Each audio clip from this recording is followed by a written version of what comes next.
Welcome to Sundays with Dracula. Welcome to my house. Enter freely and of your own will.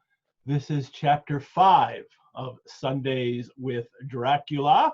I am Edward G. Pettit of the Rosenbach in Philadelphia, which is the home of Bram Stoker's Notes for Dracula. Over 100 pages of outlines, early plot ideas, research notes compiled by the author over the 7 years that he developed and wrote the book. It is an extraordinary record of the conception and development of a novel. We'll definitely see a few pages of Stoker's notes today. And joining me today as co-host is Josh O'Neill. Josh, And how are you? I'm doing great. It's good to see you again. It's been Feels like too it's long. been a long time since that first week. I know. I feel like that was so good, but that happens every week. Like I love talking to someone, and then I'm not going to see you for a month. Well, it has been so much fun just following as a listener through these last 5 weeks. Everybody you've had on has been totally amazing. Yeah, It's been fascinating. I feel like I've learned a lot about Dracula and about how people read it and look at it. And I'm excited to talk about it this week. Good, yeah, and Mary and Lauren set the bar high last week, so They did. We have to continue that. Everybody, Josh was on our first show. He is an Eisner and Harvey award-winning editor, author, publisher, and curator. He's also in the midst now of finishing up his ambitious, very ambitious edition of Dracula for Beehive Books. Josh will give us an update on that in a little bit too, okay? That's great. Good, all righty. But first, a few words about our sponsor, the Rosenbach. In Sundays with Dracula, we are spending 27 weeks talking about Dracula. The novel takes place over 27 weeks from May 3rd to November 6th. And there are 27 chapters in the novel. So we're going to talk about one chapter every week, and we'll do it until the first week of November. Joining me every week will be a co-host or two, as in the case last week. And we're creating a kind of conversational annotation of the entire novel, one chapter at a time. We'll also get into topics and things like that deal with the novel in general, usually before we start the jumping right into the chronology. Bram Stoker's Notes for Dracula are one of the gems of the Rosenbach's collection. We have the complete manuscript for Joyce's Ulysses. We have Lewis Carroll, Emily Dickinson. We have other Irish authors, Mexican-American broadsides, Oscar Wilde. We have a whole Marion Moore room. Marion Moore's living room from the last place she lived in Brooklyn. Is Brooklyn? I think Brooklyn was all her holdings, all her papers, all her poems and drafts and books and furniture were all, we're all brought to the Rosenbach, and we have them, and we have her living room recreated there. It's a room you can go in and look and see how the poet lived. While we're closed for the quarantine, you can go online. You can see some of our collections guides, as well as gallery gateways and some other virtual programs and courses we're creating. If you would like to make a donation to the Rosenbach so we can continue to bring you shows like this and create even more programs and courses, go online to our go online to our website, and you can go to the support tab, find out ways to give, donate. You can also see all the kinds of wonderful things that we're doing here. So thank you everyone who has supported us while we've been doing this show. And I want to thank Thomas J., who recently became a member of the Rosenbach. And Tom sent me an email that said, after attending Sundays with Dracula, I was happy to join the Rosenbach at the Mary Shelley level, or membership levels are named for famous authors. He writes, thank you for an enjoyable and enormously educational 2 hours times 27 weeks. I will look with anticipation to each Sunday. Tom, thank you very much for your support. I look with anticipation to each Sunday as well, especially in this crazy world that we're in. It is nice to go and then spend 2 hours talking about a great book. Although I did spend a good bit of earlier today watching the NASA SpaceX Dragon launch, or not launch, but connecting with the space station. That was pretty exciting. During the show today, if you've registered and you're watching on Zoom, remember, use the Q&A box to send Josh and I questions or comments about what we're talking about. And the chat box, you guys can talk amongst yourselves. We actually have another Rosenbach employee on the chat box today, Andrew. Andrew is the guide coordinator at the Rosenbach and the Free Library of Philadelphia. And he's also my office mate when we are open, but as we're not open now, we're in separate spaces, and Andrew is available in the chat to answer any questions you might have about the Rosenbach, or to quickly say, hey, Ed, there's a really cool chat question thing that they didn't put in the Q&A box, and he'll share that with me. Josh, what have you been doing in the last month? What have I been doing in the last month? You know, I've been, for one thing, scrambling to try to figure out a lot of the details about this Dracula project, which we still have another year to go of working on, but that year seems to be disappearing very quickly, and we still have a lot of things to figure out. We've been doing a lot of design work on sort of what exactly goes into the box, how we physically craft these things, these Jonathan's journal or Mina's diary, to make them look genuinely old. And we've been going back and forth with our printer a lot about what they can and can't do. Can we create a book that has been torn in half and has the binding starting to come off? One thing we realized that they can do recently, which I didn't think they would be able to. I thought in order to make everything aged, we would basically have to print aging either on fabric that looks potentially authentically aged or materials that feel somewhat aged. But they sent us some photos the other day of actual hand-aged books, which they said they were going to do. I thought it was going to look super fake. But these, you know, they sent us hard covers with the edges starting to wear off that look very much as though they've been read to death. And I was very pleased by that. So for some of the audience that might not know, that the edition that Josh is working on with Beehive Books isn't just a book. It is a set. It comes in a box, right? Yes, it comes in a suitcase. In a suitcase, and it is filled with text and all kinds of artifacts relating to the novel, like phonograph of Seward's recording and any, well, a lot of stuff. And it's the entire text of Dracula in the original diegetic source that it would appear in within the world of Dracula. So in a manuscript that Lucy would have typed up, Jonathan's actual handwritten journal written in shorthand, Dr. Seward's phonograph diary as an actual playable vinyl record. So the idea is you can experience Dracula from within the world of Dracula, the same way the characters. And this will come out. And this will come out next year. Is that when it's finally? Yeah, next October. Next October. All righty. But yeah, we're having fun. We're having a great time working on it, and I feel like this Sundays with Dracula project has illuminated certain things that are going to find their way into production of the. Good. We should have started this a year ago, right? Yeah. Yeah, right. Sure. Should have done it last year. It would have helped. But we're digging in deep right now, so there's still time to change things and add stuff. And I feel like I'm learning a lot about Dracula just from this process. Excellent. I don't know if you saw last week, we actually had a poll last week to kind of come up with our cult name for people that watch this show, or people who are really devotees of Dracula. And I launched a poll and everybody voted on it. And then what I didn't realize is Zoom doesn't save your poll result. Oh no, you lost the After I closed it out, I lost it. So we're going to run it again today. And today, I have it in my notes to go back to it here and there. So I won't forget today, and we'll check in. And I'm going to launch the poll right now so people watching can start voting. It is, I put Dracularians, Draculians, Draculaniacs, Dracuholics, Dracuphiles, Draconauts, and Draculons all on there.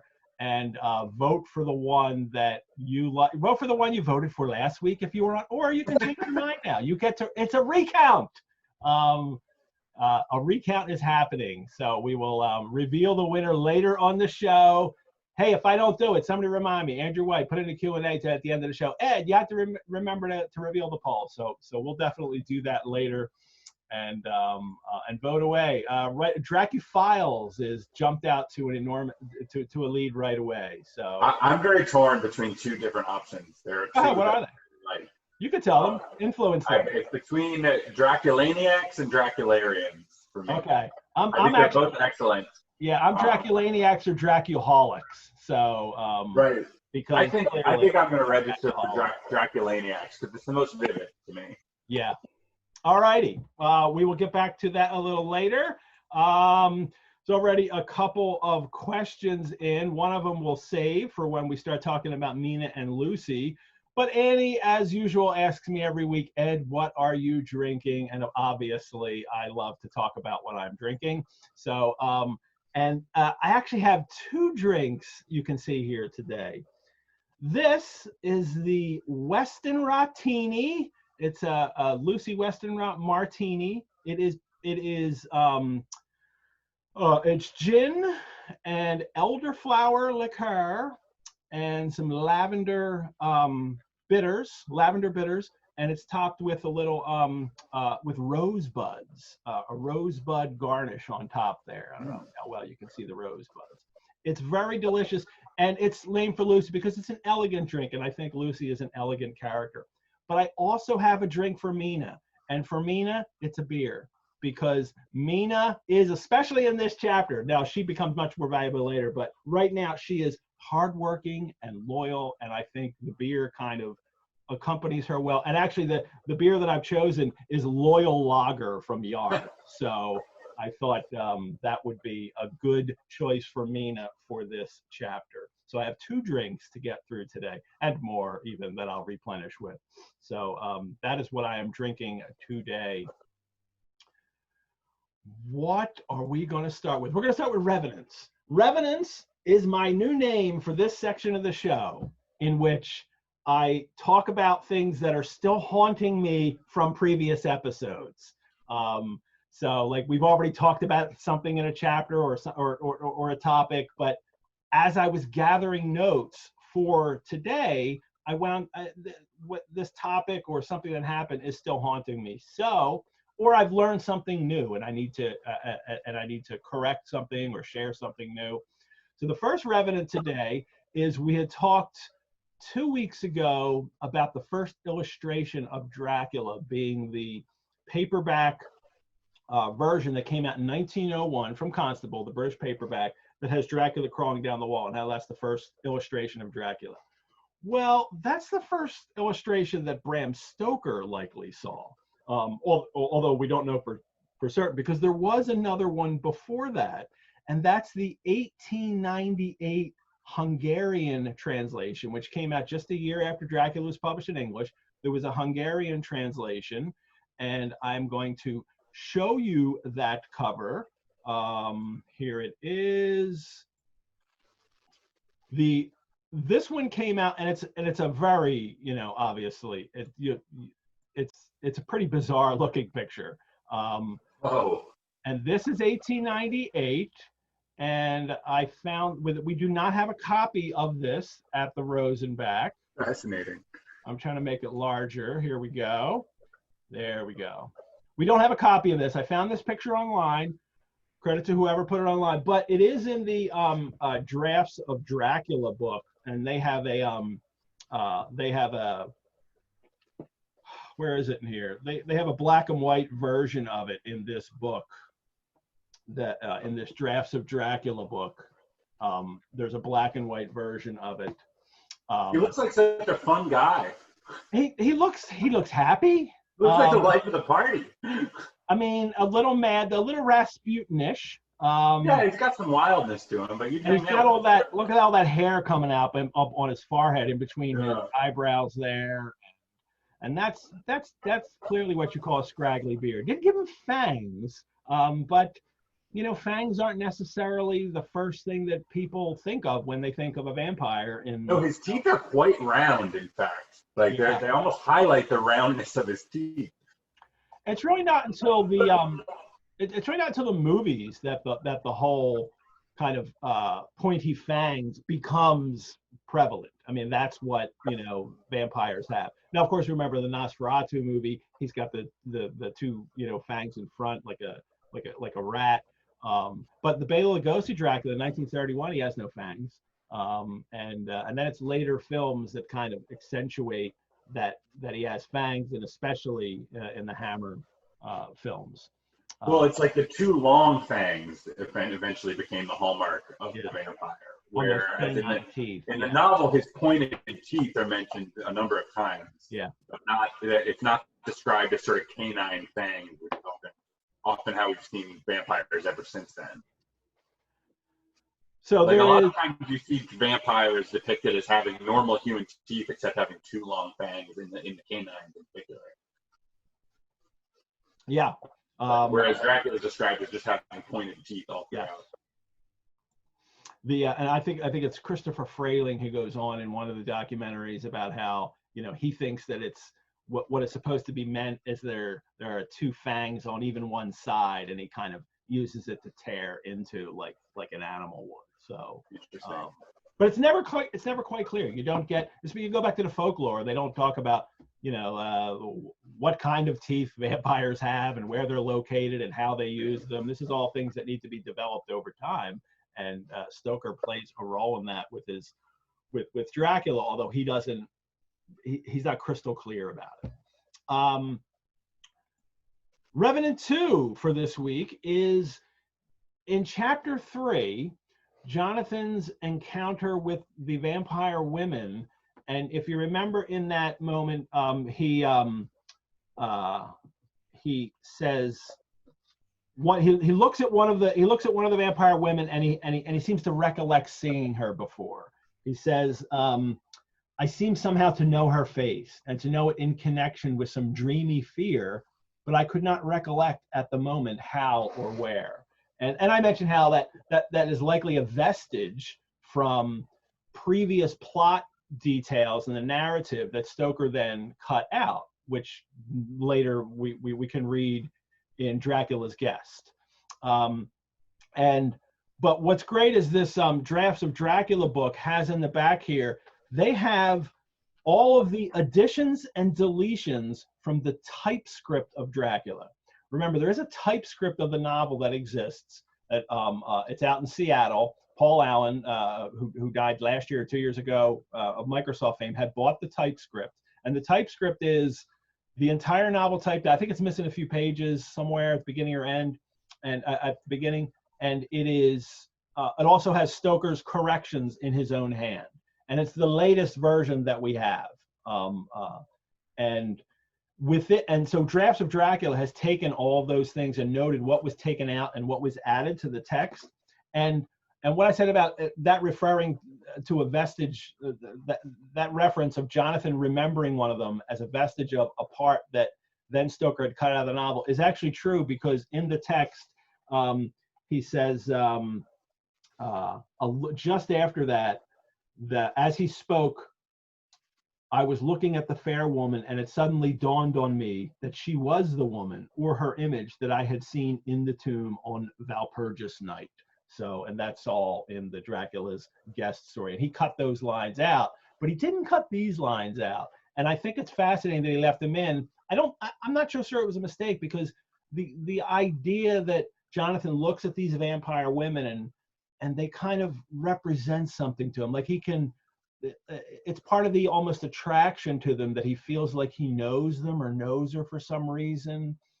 It adds a nice little, kind of context, or not context, it's a little mood to this that it adds, that is great that it's still there. But it gives it a surreal kind of mythic quality, and it's sort of a beautiful loose end. I mean, that to wonder about something like that and leave it unresolved is almost more interesting than having it explained.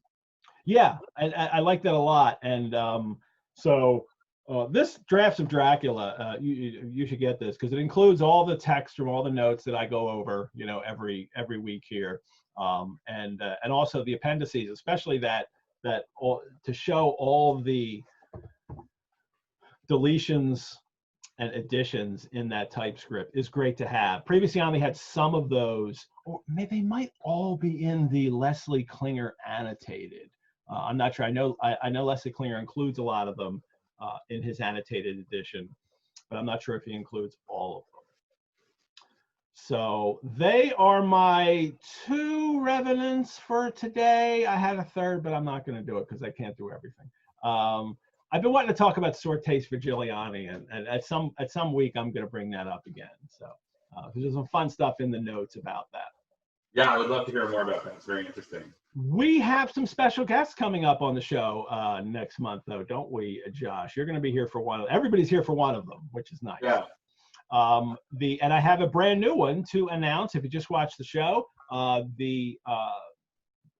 we have another guest joining us, that is Stoker Award-winning author Gwendolyn Kist. She'll be joining us on June 21st. Kist's story, The 8 People Who Murdered Me, excerpt from Lucy Westenra's diary, recently won the Bram Stoker Award from the Horror Writers Association. She also won a Stoker Award for an article this year as well that she had written about Charlotte Perkins Gilman, or Gilman Perkins, which is it? I can't remember now. Gilman. Yeah, Gilman. And she also won a Stoker last year. She's won 3 Stokers in 2 years. So that's pretty fantastic. Her story, The 8 People Who Murdered Me, is fantastic. I was aware of it already and really enjoyed it. You can read it online on Nightmare Magazine. And you can also find her online easily. I think it's just GwendolynKist.com. We have notes. We have links up on our Sundays with Dracula Facebook page, and also the Sundays with Dracula page on the Rosenbach website, so you can find links to her. I'm really excited to have her here. So it's June 7th. I'll have my co-host Tucker here with Dacre Stoker. The 14th, I'll have Josh Hitchens with Grady Hendrix. The 21st, I have Lauren and Mary here with Gwendolyn Kist. And then you, Josh, are here on June 28th for Leslie Klinger. That should be. Can't wait to talk to Leslie. I think that's going to be great. That should be really good. Have you ever talked to him or No. contacted him in any way with your own work? No, not at all. He's really great, and he gets to consult a lot on Dracula productions and things like that around the world. So since he put it together, I mean, everybody knows him I'd always known him as a Sherlockian. Right. And has annotated Sherlock Holmes, and he's done a lot of great work with that, and as a writer as well, as a short story writer. But now he does all these great annotated editions. I'm looking forward to that. Let's check on the poll. Where's the poll at? The poll is that Dracufiles looks like it's probably going to win by the end, unless that changes, at 37%. And Dracularians is next at 23%. So if anybody wants to, I don't know if you can vote again. It says 61 of 69 voted, so 8 of you have not voted. And you can vote again to do that. I feel personally oppressed by the fact that hosts cannot vote, apparently. Yeah, I guess you I was not informed of this when I was asked to participate. Yeah, I guess you can't. I'm hitting the poll and it looks like I can't vote. So anyway, but people will arrive for the show late too. So some people do that, wind up tuning in a little bit. So I'm definitely going to run it the whole show for anybody that tunes in late. And then on with the show. Are you ready to talk about Chapter 5? Oh, I'm ready. Great. Oh, no, wait. I have one more thing I wanted to mention before we get into the chapter. And because it's a very cool thing that's happening next Friday night, June 5th at 8 p.m. It's a full moon on Friday as well. And that's a Dracula watch party, which is being presented by the Dracula Store, Silver Spear Security, and Dacre Stoker. And they put together this watch party on Netflix to watch the first episode of the BBC Dracula together, the Mark Gatiss, Stephen Moffat one with Claes Bang as Dracula. So it's Friday night, June 5th. You can find the details about that on our Facebook page. And there's a link there. Well, actually, it's not a link. It is you send an email to someone and they will send you the login details for Netflix. I think you have to have a Netflix account to do it. That's where the watch party is being hosted. So obviously you have to have an account there. So I'm going to do it. I'm going to be there. If some of you want to join me to watch the first episode of Dracula, that new BBC Dracula, which I love. I'm just hands down I completely love almost anything that Mark Gatiss does anyway, and this just confirmed it for me that he creates things that I really enjoy, and so that'll be a fun thing to do next Friday. Now on with the show, and we will talk about Dracula Chapter 5. we'll check the questions first. I know I keep saying we're going to do something, and then I say, wait, but wait, let's do this. Building suspense. Yes, well, you know, somebody wants to know if I will be putting together a Sundays with Dracula cocktail book with all my different drinks. Yes, that's a great idea. I should have, you know, thought of that sooner. If only I knew somebody at a publishing house who could publish something like that. Maybe we could get that going. Love it. And yeah, we will definitely get into this. So there's already people with questions about Lucy and Mina, and so we'll get right into them as we start to discuss it. Because chapter 4 ends with goodbye. It's Jonathan's journal, and it's goodbye all Mina. So he is the reader doesn't know what's going to happen to Jonathan. He is going to try to climb out the window, and this time climb all the way down the precipice off the mountain. That's the only window he has that he can get out of the castle from. It's a fantastic cliffhanger to just leave him there for hundreds of pages. And nearly a literal cliffhanger, right? So yeah, right. And the castle's on a cliff. Right. Yeah. But then it's Jonathan in danger. Cut to a letter from. And it begins, chapter 5, letter from Miss Mina Murray to Miss Lucy Westenra, 9 May. So first, right off the bat, it is a big change. I mean, we know who Mina is from Jonathan, mentioning her in the letters. So so the reader gets to encounter someone that Jonathan's been talking about. And it's also a letter between two women. And it is and it's May 9th. And which isn't where we are. Jonathan is June 30th, I think it is, his last entry. So now we're moving back to May 9. And on May 9th, Jonathan had only been at the castle for 2 days or 3 days, I think, and had only just started to learn that things are not what they appear to be. Yeah, I think this is like the day after he realized Dracula doesn't have a reflection. Yeah. When he cuts himself shaving. I think this is either the day, I think that was on May 8th, and I think this is on May 9th. But it's a very jarring transition in I think, a wonderful way. It's just such a sudden, like, tonal shift for the book. Yeah. You've been in this incredibly well-written, but largely pretty traditional sort of gothic horror novel. And then suddenly you're in a whole different style of storytelling with a completely different tone.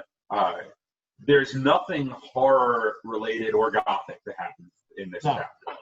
It's like you suddenly find yourself in a completely different book that's doing something totally unlike what was happening in the 4 chapters beforehand.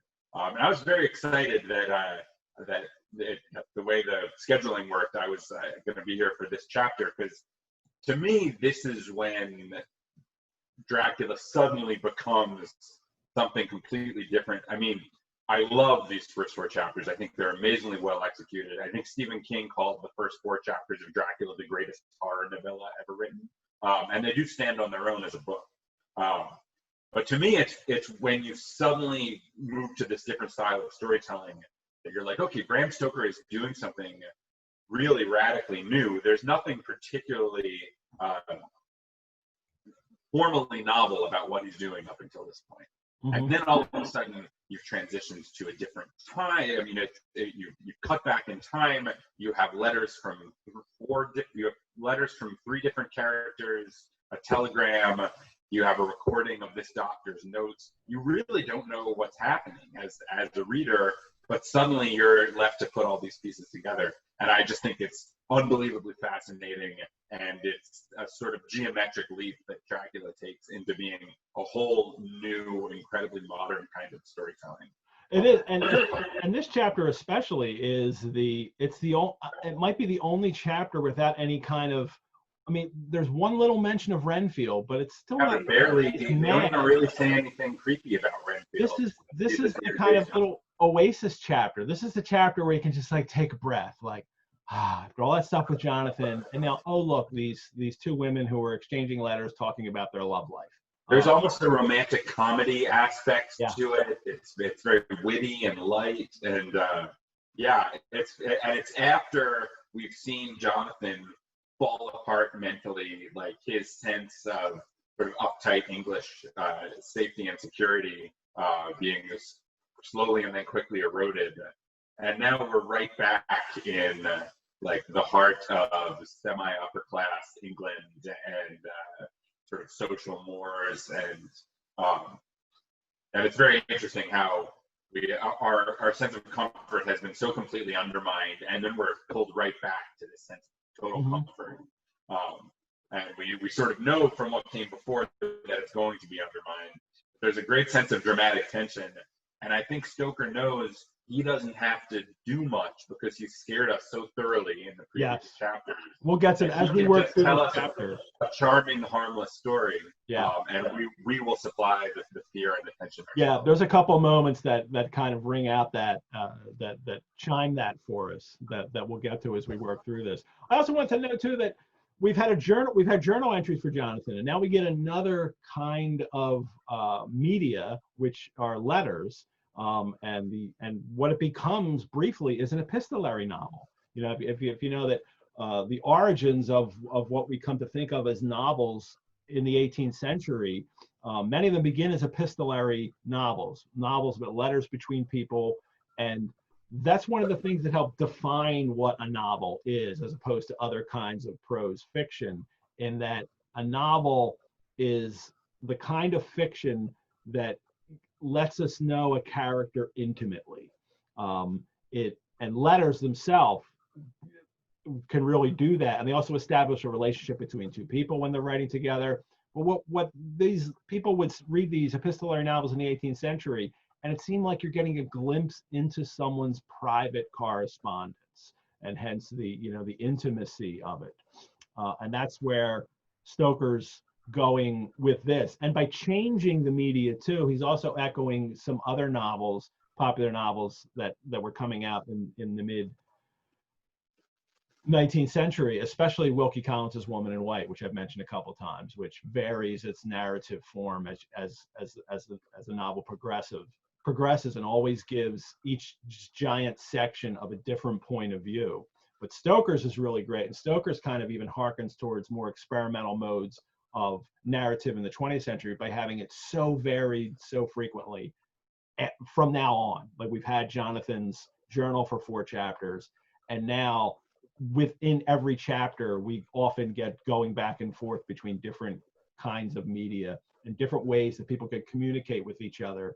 And also, I think because they're different, they won't, you always have to take into account how someone would write or speak into a phonograph or send a telegram or a business letter, and they all could be varying modes of intimacy, varying modes of the information that I'm going to put out there for the reader to know. And now, and for the rest of the novel, we're constantly reminded of the material nature of the documents that we're seeing and what it means to communicate in those modes.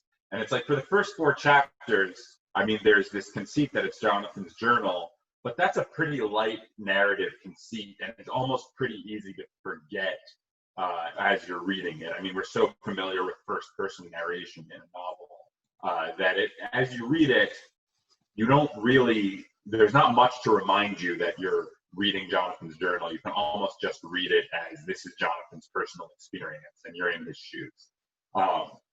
But as soon as we get to this chapter, we never feel that way again. We always are reminded what everything is and how it exists in a material form. And throughout this chapter, there are references to other letters that are sent and to dates. And I think Stoker is really inviting us to sort of nitpick the formal structure of his own novel, to think about. I think he's asking us to say, okay, what happened on May 9th? What's going on with Jonathan? I don't want to jump ahead, but Well, even if he doesn't letter intend from for it, Jonathan. yeah, even if he Which doesn't letter? intend that, Is it's one of the what letters we happens. talked about? What's that?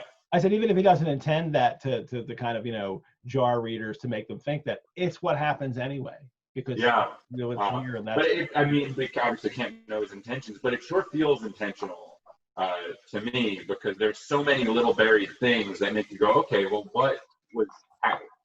like the references to shorthand, the references to different letters that Mina may or may not have received, when specifically we know Jonathan wrote these letters that he was trying to get to Mina. Then it turns out the letter she talks about receiving is not any of those letters. Like, it's very interesting. There's just a lot going on in there, and there's a lot to do as the reader. His earliest outlines for each plot, book, and chapter are chronological. So he brings in Mina and Lucy writing letters, and then he goes back to Jonathan, and then he's back to Mina and Lucy. So his original conception was to go chronologically and not, have that break, and then you have to go back. So so it was a conscious choice that he made, that definitely, I'm going to change this narrative where I'm just going to open with this and then go back in time. So yeah, and it has a dual purpose, because it creates a lot of narrative tension that I think he realized he couldn't create otherwise, while also really like inviting us to think about the material nature of the documents, how they're structured, why they're structured this way, who's communicating with who. It gives us more of like a detective aspect as readers than we would have if we were just reading through these things chronologically. Which are things that you're doing. Like that's literally what you're trying to figure out, these kind of modes of and one of the challenges of our Dracula, the Evidence Project, is how you organize the documents, and how you give, and how and whether you give the reader a way of reading through them that will give them the experience of reading Bram Stoker's novel. Do you put all these documents in a box and date them and let them pick their way through? Do you create some kind of document that's sort of a suggested reading order to understand the story? These are still things we're sort of figuring out. There's a lot of different ways you can do it, and I think that's a very similar. What we're struggling through right now is sort of re-answering some of the questions in a different format that Stoker was answering himself when he was writing this book. Yeah. Our project would be much easier if Stoker had written this chronologically. But then we could say, okay, you just have a little document that shows the chronological dating of each document, and read this and then read this. But in absence of that, it shows a sort of curatorial point of view. And as Stoker, you have this sort of nameless, characterless organizer of the documents. Which how we approach that in our edition, where there is no document that exists outside of the reality of the book. And I think I mentioned it before, when I did the Dracula in Real Time a couple of years ago, putting together a passage for every day. It was a little difficult. I had to keep going back and forth to keep everything straight. And then you also have to remember too that when something's dated, sometimes it's talking about the day before. So you have to keep in mind that. And so it does get complicated. Let's jump into the chapter here. It's My Dearest Lucy, it starts. And Mina is longing to see her friend Lucy. So right away we get this, we get established these two friends who feel deeply for each other. Well, at least Mina does in this first letter for Lucy. And then we get shorthand and a typewriter right off the bat. Mina talks about how I've been practicing shorthand very assiduously, and she does all this so she can help Jonathan one day, so she could be his helpmeet. And then she's also talking about I can take down what he wants to say in this way and then write it out for him on the typewriter. I like that. Interesting too, that it's just the words that she uses. No one says write. People rarely say write it on a typewriter now. We always say type on a typewriter, but this is the early days of typewriter, so it's still considered I write it on the typewriter. And another reminder of that Bram Stoker saying, "Hey readers, this is a modern novel." I'm talking about typewriters, those things that were just invented a few years ago and everybody's starting to use them now. Or everybody in business and the publishing community are starting to use these. So he's putting the big signal on there for modern technology again, to situate the novel in the modern times for his readers. But now, clearly, and later in the chapter, over 100 years later, and now over 100 years later, typewriter is old technology for us. So right. Did you? I'm sure you have. Did you, when you were putting your Dracula the evidence together, did you figure on certain typewriter, the typewriter fonts to use? Yes, we did. We looked at a lot. I mean, sifting through these things can be insane. We have settled on one. I think that we're going to choose. We have it down to 3 in particular. But it's what we're looking at. We're doing research into actual typewriter fonts from that era, then trying to find pre-existing fonts that match those typewriter fonts. And some of them have them. Some of them, for certain brands of typewriter, they have those fonts. Some don't. But it's an interesting challenge. And then when you're looking at the fonts, you're also looking at fonts that create. There are certain fonts that will have like several versions of each letter, so they create a sense of the variation that a typewriter will create. Like the different pressure of each letter. Well, some of Stoker's notes are typed up, and that's a shame we weren't linked even sooner. We could have, you could have looked at whatever typewriter font he was using to type. That's interesting. Yeah, that's a really good point. I wish we had thought of doing that. But yeah, no, it's a very, very interesting question. And I also think it's fascinating, the idea that they bring in shorthand so quickly in the chapter, which also is, I think that they're toying with us here, because shorthand is almost the first thing that's mentioned. Then she mentions receiving a letter from Jonathan, but it's not the letter that Jonathan wrote in shorthand. No, it is an earlier letter. This isn't the letter she receives from Jonathan here in a little bit. Isn't the one that he was forced to write, because we know that because of the time, because this is right.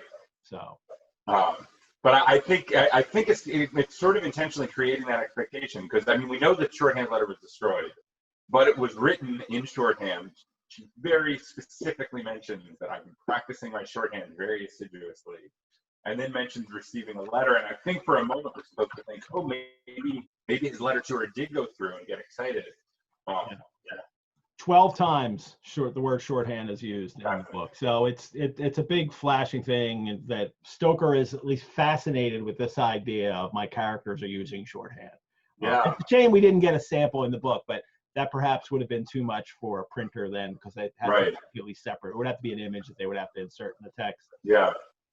But she mentions that she is also keeping a diary, and goes on about how she's going to keep her diary. I don't mean one of those 2 pages to the week with Sunday squeezed in a corner diaries, but a sort of journal which I can write in whenever I feel inclined. And the irony of Mina talking about this lovely journal she's going to keep to put her thoughts on paper, right after we have been reading this harrowing journal account from Jonathan for 4 chapters of his trip. That you get this real disconnect here which really emphasizes how innocent and and how their life, there's no danger in their world, in Mina and Lucy's world right now. And she says, I not suppose that it'll be of much interest to other people. And then within a month, she's retyping several copies of it to distribute among everyone that she knows. Because it's vital information that they need for their safety. The journal her journal, and all the journals become very important. All the work that people put down. And then Mina also says, I shall try to do what I see lady journalists do. Lady journalists? Oh my. But a great reminder that Stoker is writing about a new world for his readers, a world in which professions are changing, a world in which gender roles are changing. Now, I think in the whole scope of the book, Stoker comes down on very kind of traditional roles his for his characters, for the men, for the women in it. But he's certainly aware that things are changing, and he seems to like characters who push against their assigned roles in society.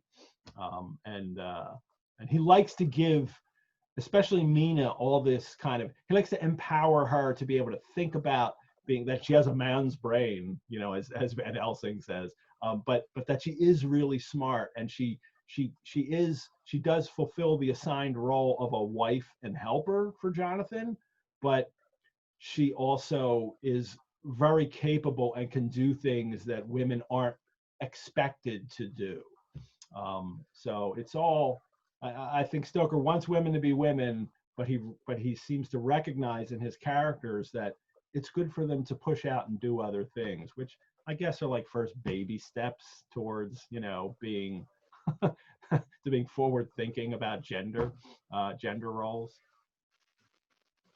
Yeah, it's like I mean, the novel in general is pretty traditional in most ways, but it does give us this character of Mina, who's such an empowered character, like you said, and you know, she's really the brains of the operation in most ways.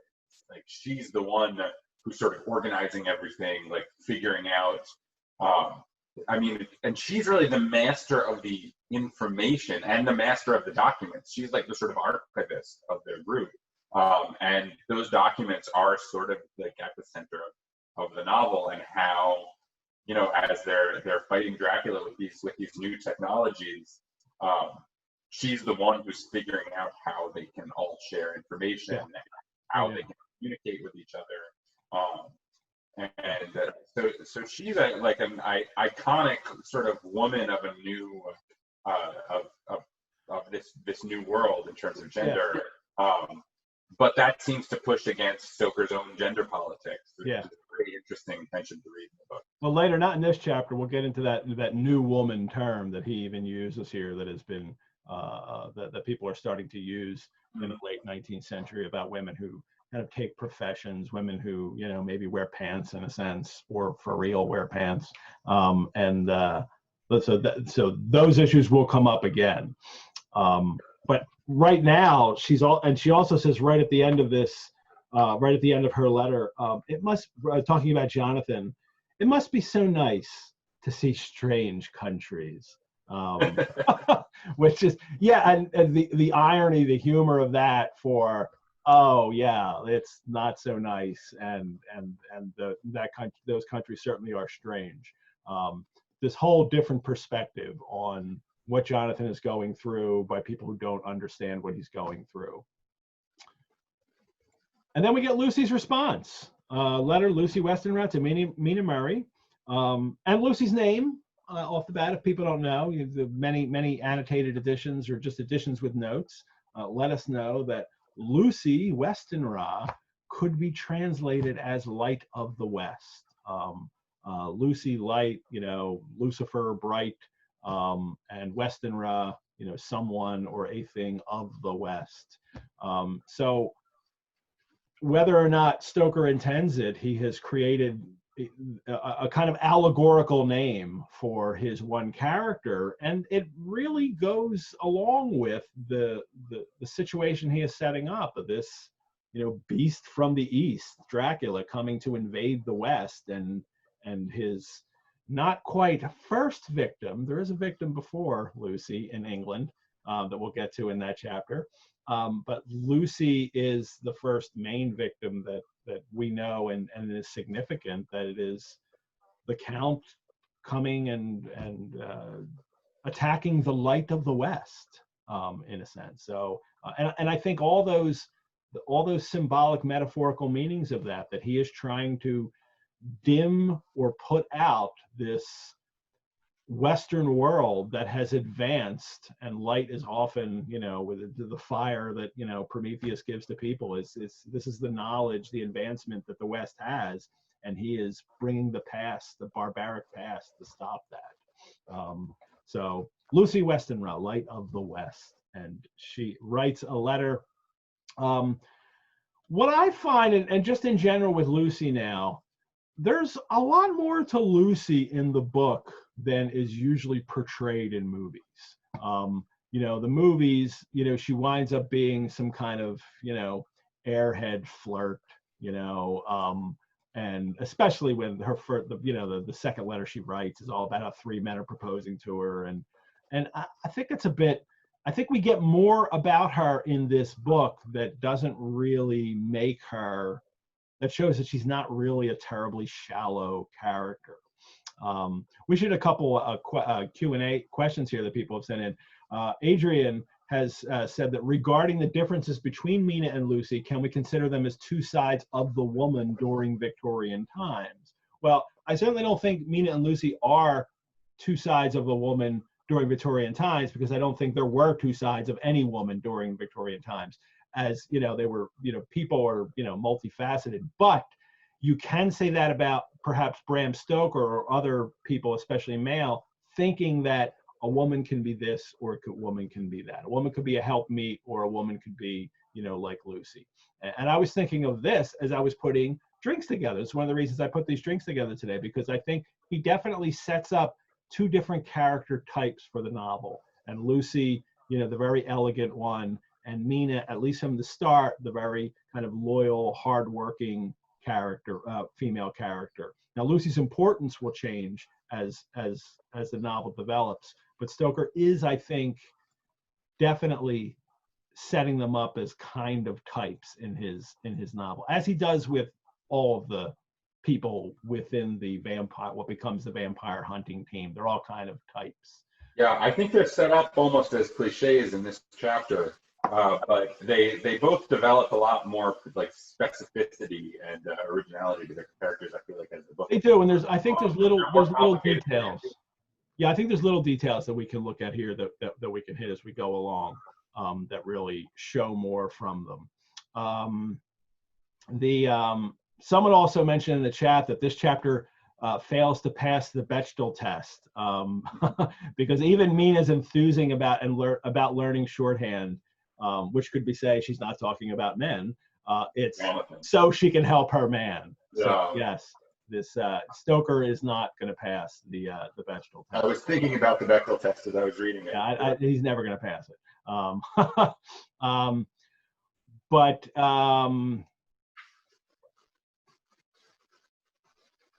Good. That's all the questions for now.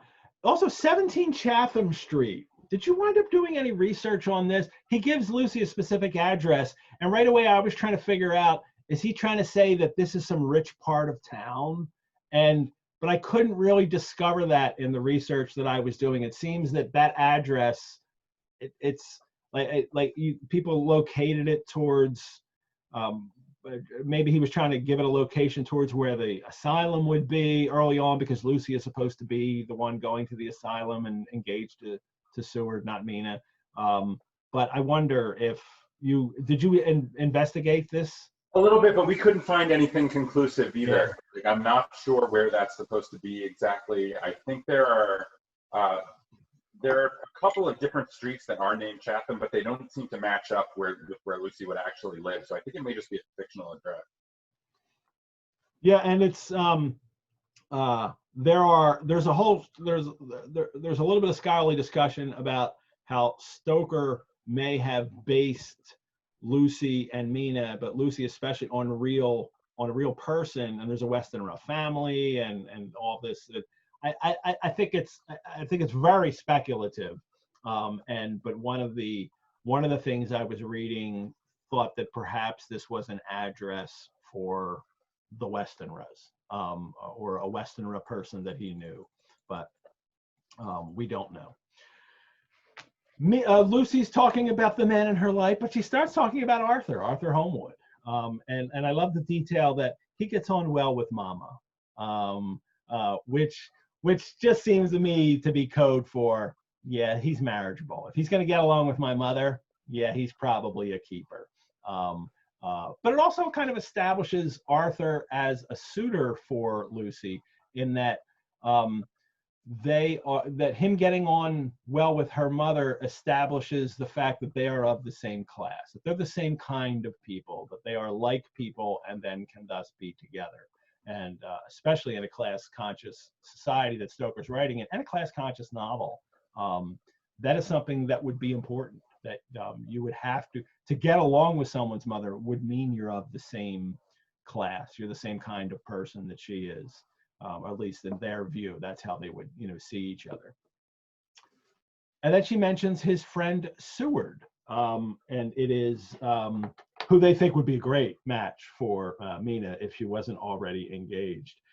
We met some time ago a man that would just do for you if you were not already engaged to Jonathan. He is an excellent parti, being handsome, well off, and of good birth. He is a doctor and really clever.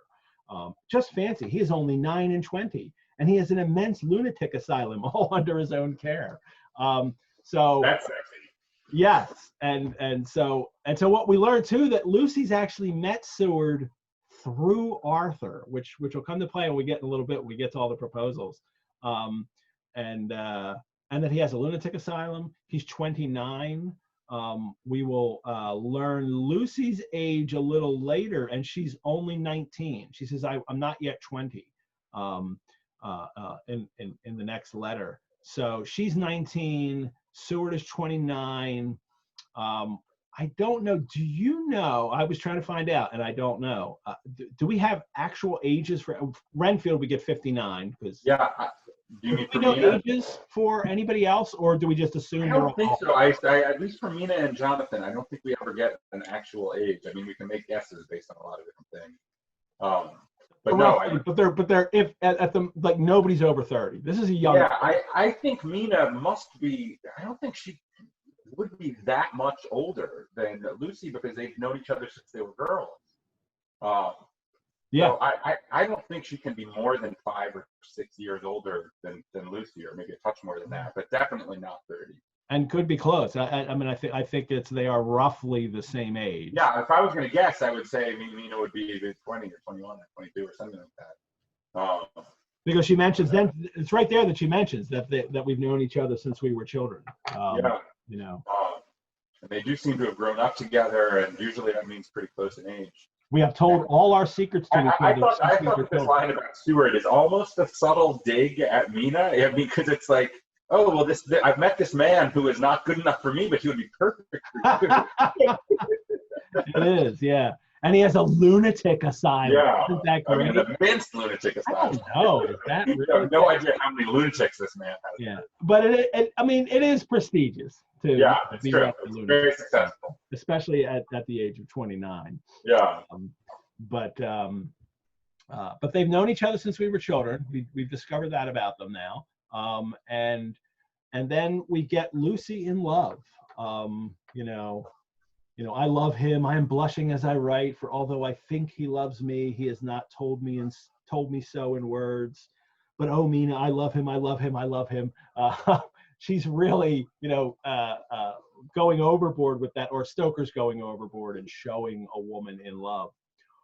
One thing I found fascinating in the drafts here is he cuts something out from his original draft about Lucy, and it's in this chapter. It's right after she talks about that was Mr. Homewood. He often comes to see us, and he and Mama get on very well together. They have so many things to talk about in common. And here's a passage that he cut out about Lucy, which is a shame that he cut it out because it really gives her another dimension. And it is, I almost envy Mother sometimes for her knowledge when she can talk to people, whilst I have to sit by like a dumb animal and smile a stereotyped smile till I find myself blushing at being an incarnate lie. And it is so silly and childish to blush, and without reason too. This kind of recognition from Lucy that she is forced to play this role with, in the kind of dating game, in the mating game, and it really bothers her. That really shows this level of complexity to her thought that she understands everything that's going on. And that's the kind of thing that really says that you're not just a dumb flirt. And he cut it out, which is a real shame that he thought that was maybe going too far. Having Lucy recognize her position in the kind of in gender relations and the role that she has to play, even though she might not want to play that. And it's a great piece just talking about, things that, still happen today, that, people still tell women to smile. Oh, you'll succeed so much more if you smile. It's ridiculous that thing still goes on. I mean, it's always, it's not gone away, but Lucy recognizes it, that she has these issues, and that's a shame he cut that out. So another reason to get drafted Dracula. So even more insight. I can't hear you. Okay, go ahead. I'm sorry, can you hear me? Yeah, go ahead. Yeah. It's interesting seeing this sort of interplay of like gender understanding in Stoker's own character. I mean, in Stoker's own self, because he writes a line like that, which is kind of insightful about gender relations, and then cuts it, likely because he's like, oh, well, this silly woman wouldn't be this insightful about gender relations. Maybe. So it shows a level of understanding and a level of sexism that are like competing within his own psyche. It's kind of interesting. All righty. Before we get to May 24th, let us check the poll. And the poll is, so we're at 38% for Dracuphiles. It looks like that one's going to win today, unless suddenly a whole bunch of new people come on and vote. Almost everybody has voted. So I wonder if that's going to win. It looks like it will, but that you'll be Dracuphiles, lovers of Drac. And as a person from Philadelphia with that love, that Greek F-I-P-H-I-L in there, I'm quite happy with Dracuphiles. So we'll check on that at the end. 24th of May is the next date now. So we've moved a little time here. Actually, Lucy's letter, the one we just did, is not dated. It just says Wednesday on it, which is a nice little way of Stoker putting a little detail. It's Wednesday, and he's not giving the date, just as a letter might do that. And then the 24th of May, by the 24th of May, Jonathan has been attacked by the vampires and is now in fear of them attacking him again and sucking his blood, as he says. And he has also just learned the span of his life. Dracula's just told him the dates of the letters and when he's leaving, so Jonathan knows how long he has to live. And here's back to Mina and Lucy, and here's Lucy talking about all the proposals she's getting. This is like, well, we're not given this isn't an episode of I Love Lucy. This is an episode of Everyone Loves Lucy, the sitcom in which everyone is trying to marry Lucy, but instead she will fall for the mysterious foreigner with an accent, not Ricky Ricardo, but Dracula. So everyone loves Lucy. And this is where we learn she's 19 years old.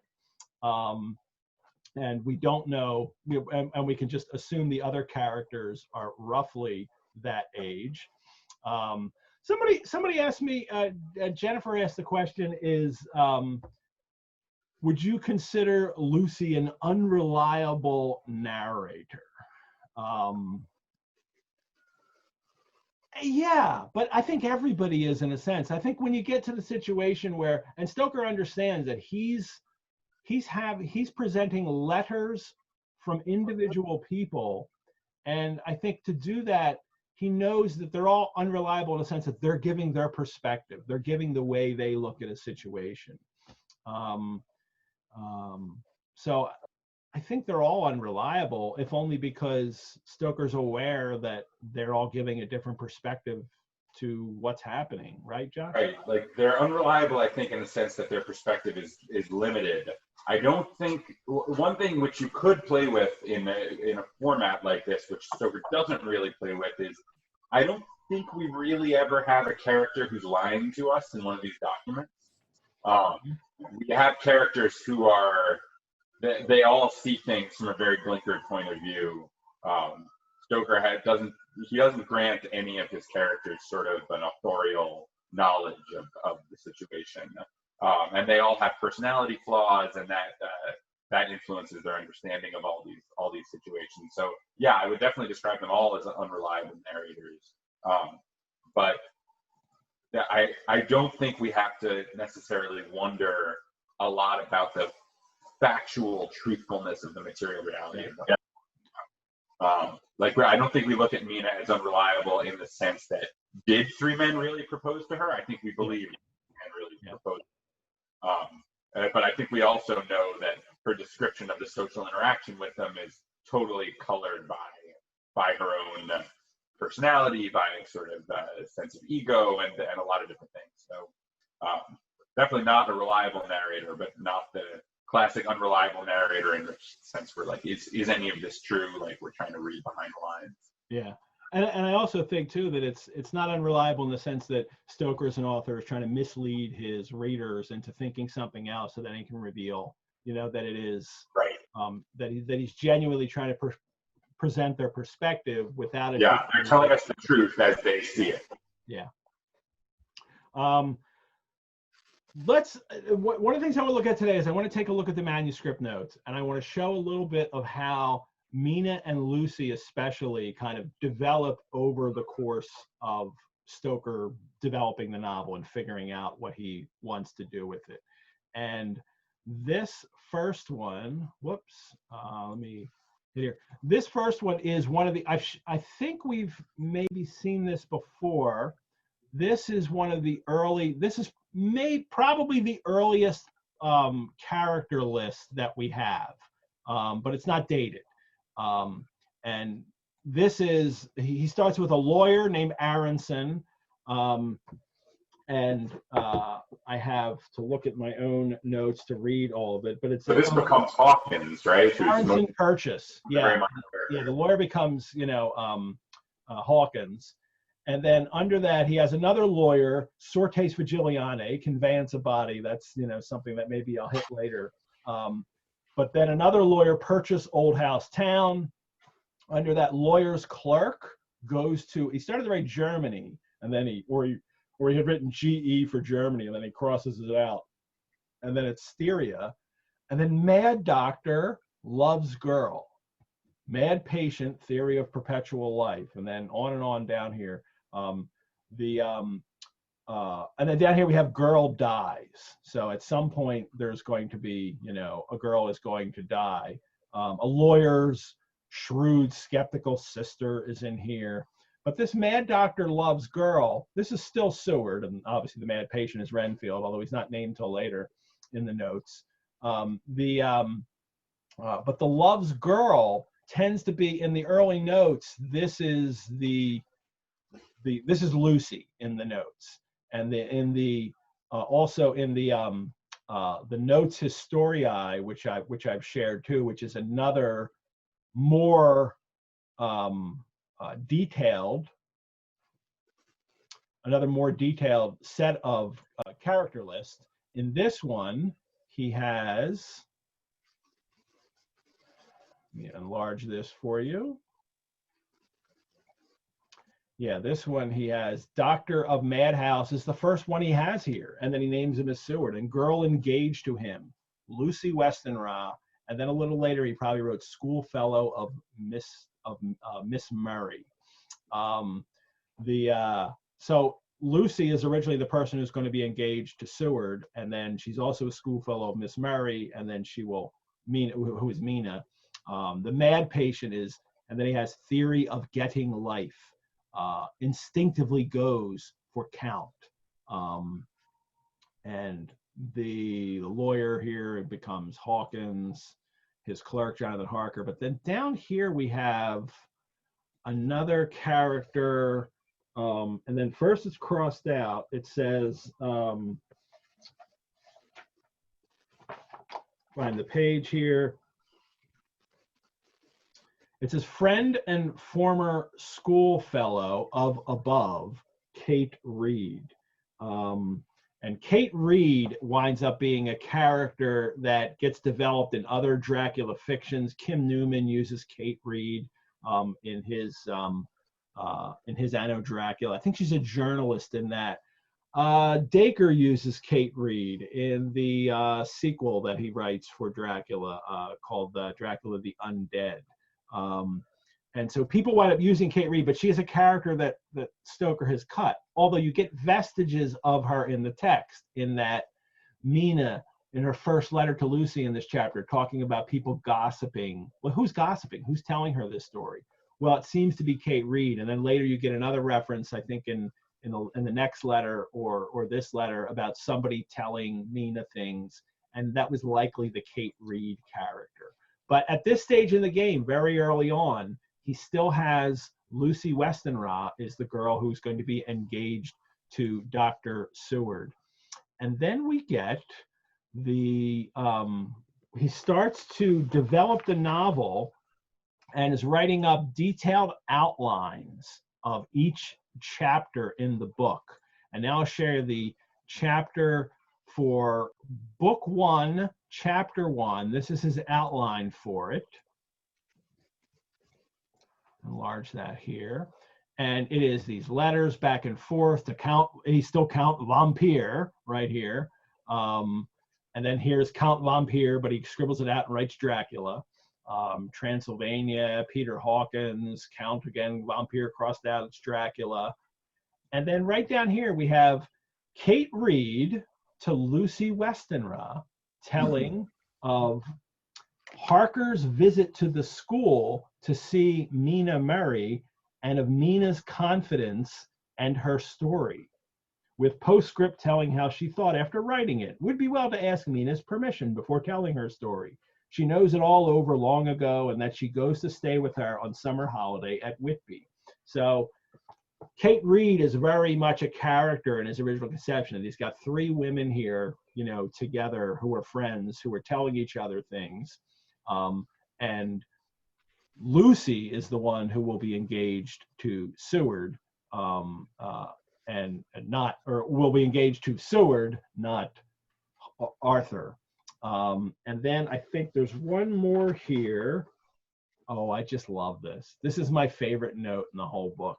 I think I've already called another note my favorite, but this one is my favorite. And it's just, and I'm just bringing it out now because Lucy is mentioned in it, although it winds up being changed later in the novel. But I think this is a good time to mention it because it really reflects the kind of changes that are happening in this book as he's developing the plot. And this would be, yeah, this one's it. It is book 1. It would have been chapter 7.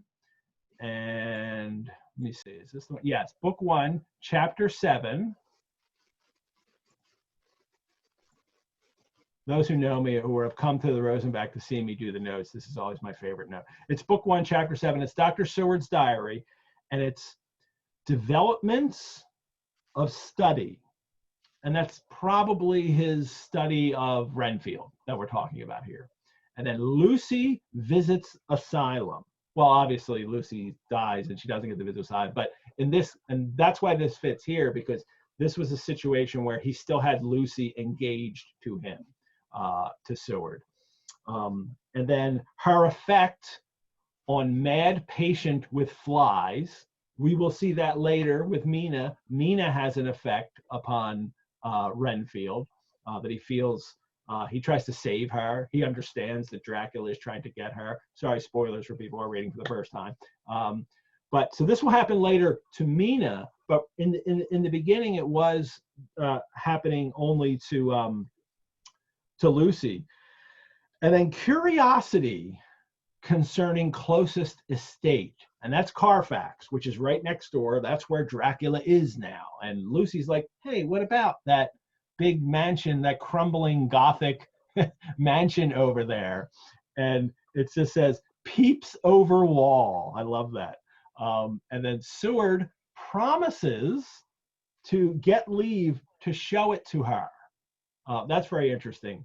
And then apparently he does, or something happens, because right here, and it's scribbled out.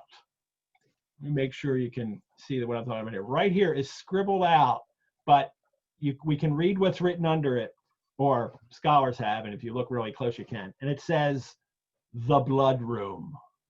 And he crossed it out, and then he wrote the notice board down, mystery. The blood room.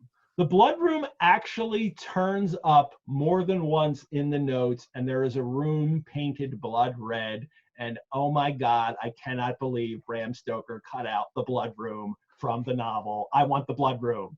Yeah, seriously, it's gold. Why do you throw that away?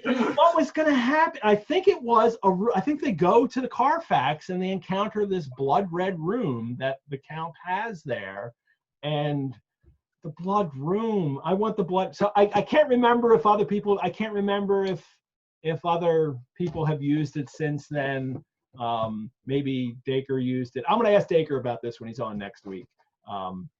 To tell me about the blood room, and if he used it, I just, they all run together in my head now, and it's hard for me to separate notes from the actual novel to all the adaptations that I've done. Somebody asked earlier, was Kate Reid a journalist? Well, I don't think she's a journalist in the notes. I think she's a journalist in other fiction. So like everything kind of runs, or I could be wrong with that, but everything kind of runs together for us as we investigate more and more. But with all of these notes that I'm sharing, I think the thing that I want to emphasize most with it is that, like all authors, obviously, Stoker develops his characters over time. He decides this is the kind of characters I want to have, and then how can I incorporate them into the story, and where is it going to go from there? And then he changes over time, and that doesn't, and he kind of refigures who they are in relation to each other, who they are in relation to the narrative, and what will have. What will they do and what will they reveal? And Mina and Lucy is the one who is in the he has her more involved, and then he decides, no, she's actually going to be taken by the Count early, and then I'll bring Mina in as the female character who is more. And I wonder if it's not him even writing the characters, and that after he creates Lucy as a character that her kind of main role is that she is a connecting point with all these other characters, with all the men, because they're all engaged to her, and then they all wind up giving their blood to her, and with Mina, the friend, and whether or not it's a great idea then to take her out. She's the kind of hub of the whole beginning of the novel, and he kills her. Sorry, spoiler again, but that's daring. And maybe that is the way he's developed and the way he's thought, and because he's created Mina as this super capable, smart character that he may realize early on, she's the one I have to continue with for the rest of this novel. Right? I think he also probably felt it would raise the stakes of the book to kill her very, very early on after making her so central. She is a central character. Everyone's in love with her, and then so I think it was a way of like amping up the tension and the fear of Dracula is powerful. It is interesting later too, after Lucy dies, that everyone loves Mina. Then it's like you get whole chapters where everybody's like, Mina, I have to tell you how great you are. Mina, I have to, like, everybody falls in love with Mina. So that's Stoker's world. For him, I think and that's part of his gender politics, that if he's going to put a woman in a book, she has to be the focal point of the men. And right. And so Lucy is now, and then Mina becomes when all the men are on the scene with only her. So. But Lucy's story, she writes about her 3 proposals. First proposal is who? Seward, right? First proposal is Seward, and the lunatic asylum man, she calls him. Now, I'm not sure that's a really good nickname. Really? Would you want that to be your nickname? The lunatic asylum man. That's me. So I mean, this little section is very like romantic comedy vibe. I can't not have him played by Hugh Grant, like sitting on his own hat, like over his words. He's toying with a lancet for some unknown reason. He's brought crazy to this proposal. I don't know how many of you out there have been proposed to, but if anybody was ever proposed to someone holding a dissecting surgical weapon while they were talking to you, that's usually a sign it's a serial killer, right? Like, oh, I'm gonna marry Dexter, like, like that. Like serial killer. So bizarre stuff, but also funny, and Stoker intentionally being funny. I mean, this is like a stage comedy suddenly that he's now gone from now it's a drawing room comedy. So these could be Oscar Wilde characters here, back and forth, being funny with each other. And but how weird is it realizing too that Seward only knows her through Arthur. Yeah. So he's met this girl through Arthur, and he's proposed, and he asks her she says he asked if I cared already for anyone else.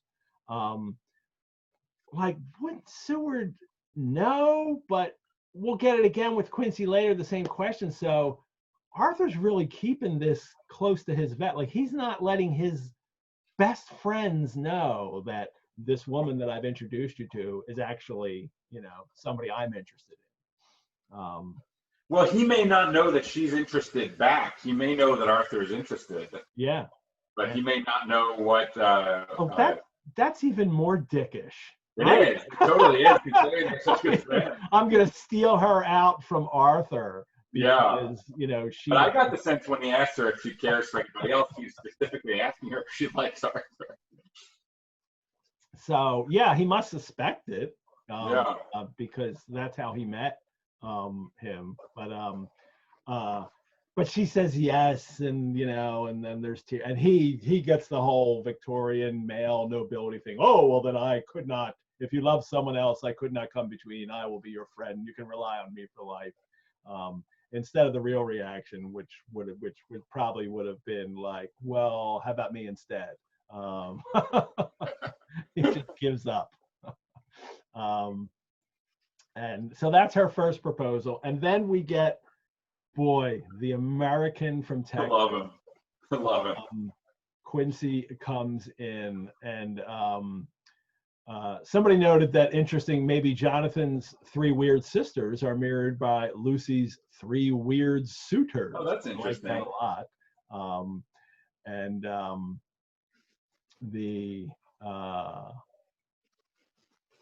But that's because that's what we get. We get the 3 weird suitors. Well, at least 2 of them are weird. The other one's not. But the one that she accepts. But then we get Quincy Morris. We get the Texan, because he's even a Texan to begin with, right?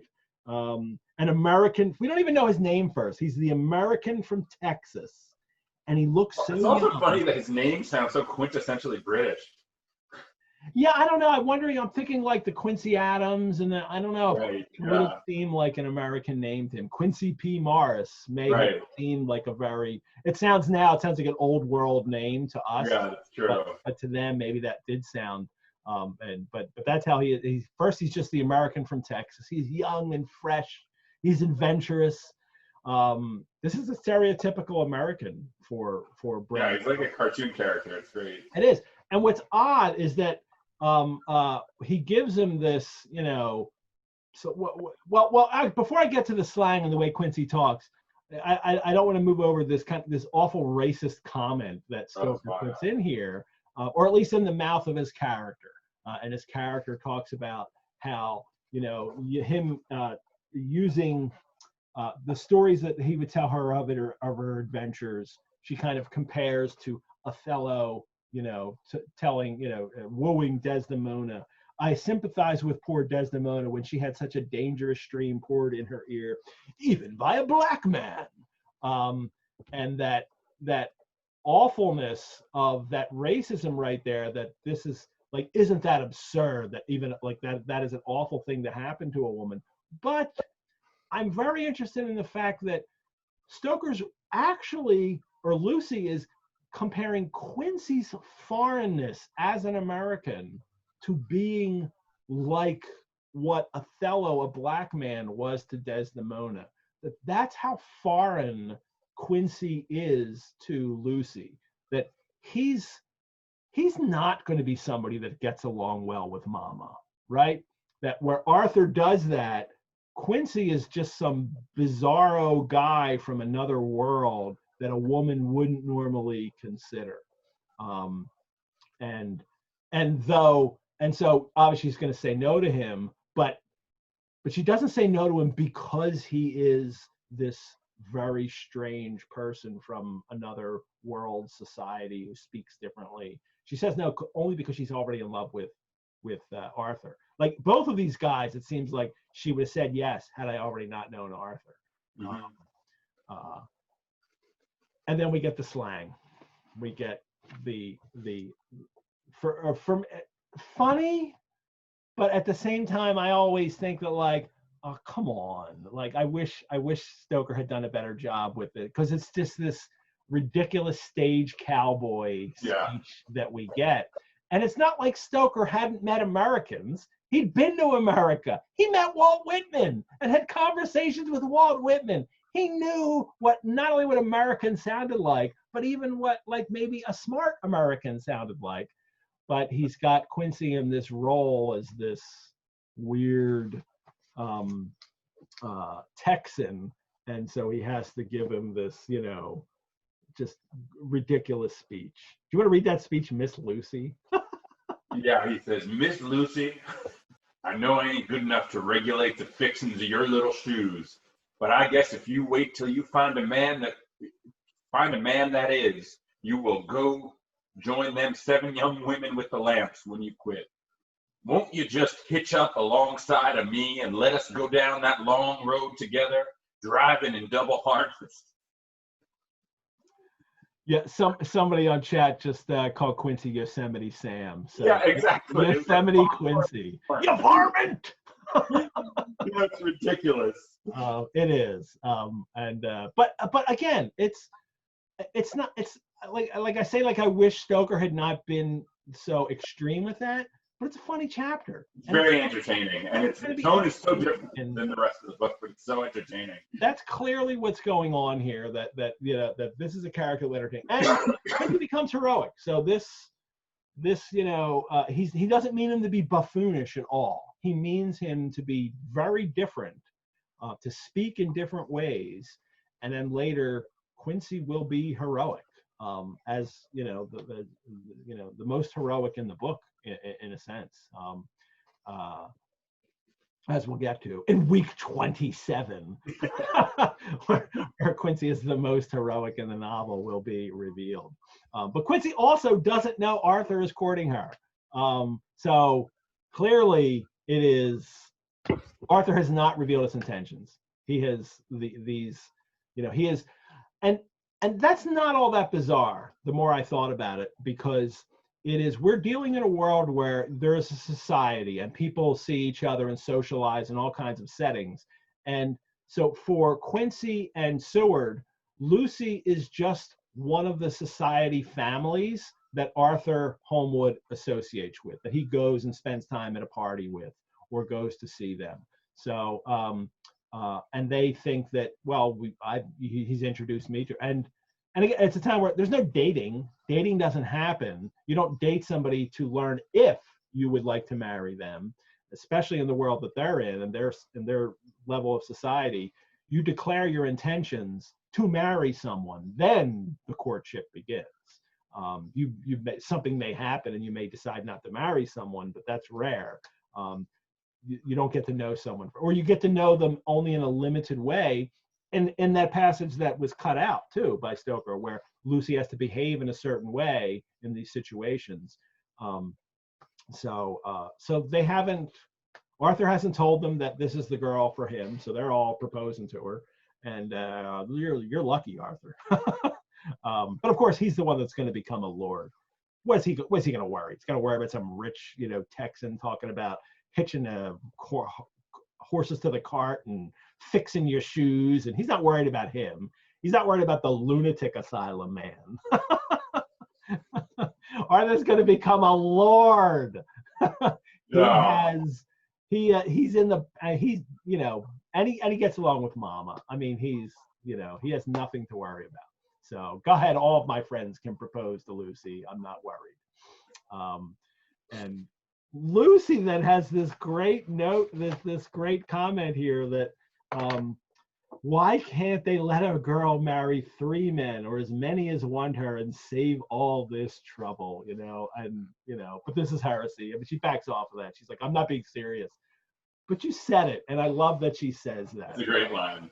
It's also interesting how the 2 proposals that she writes about, she doesn't write about the 3rd one, but they both follow like a formula.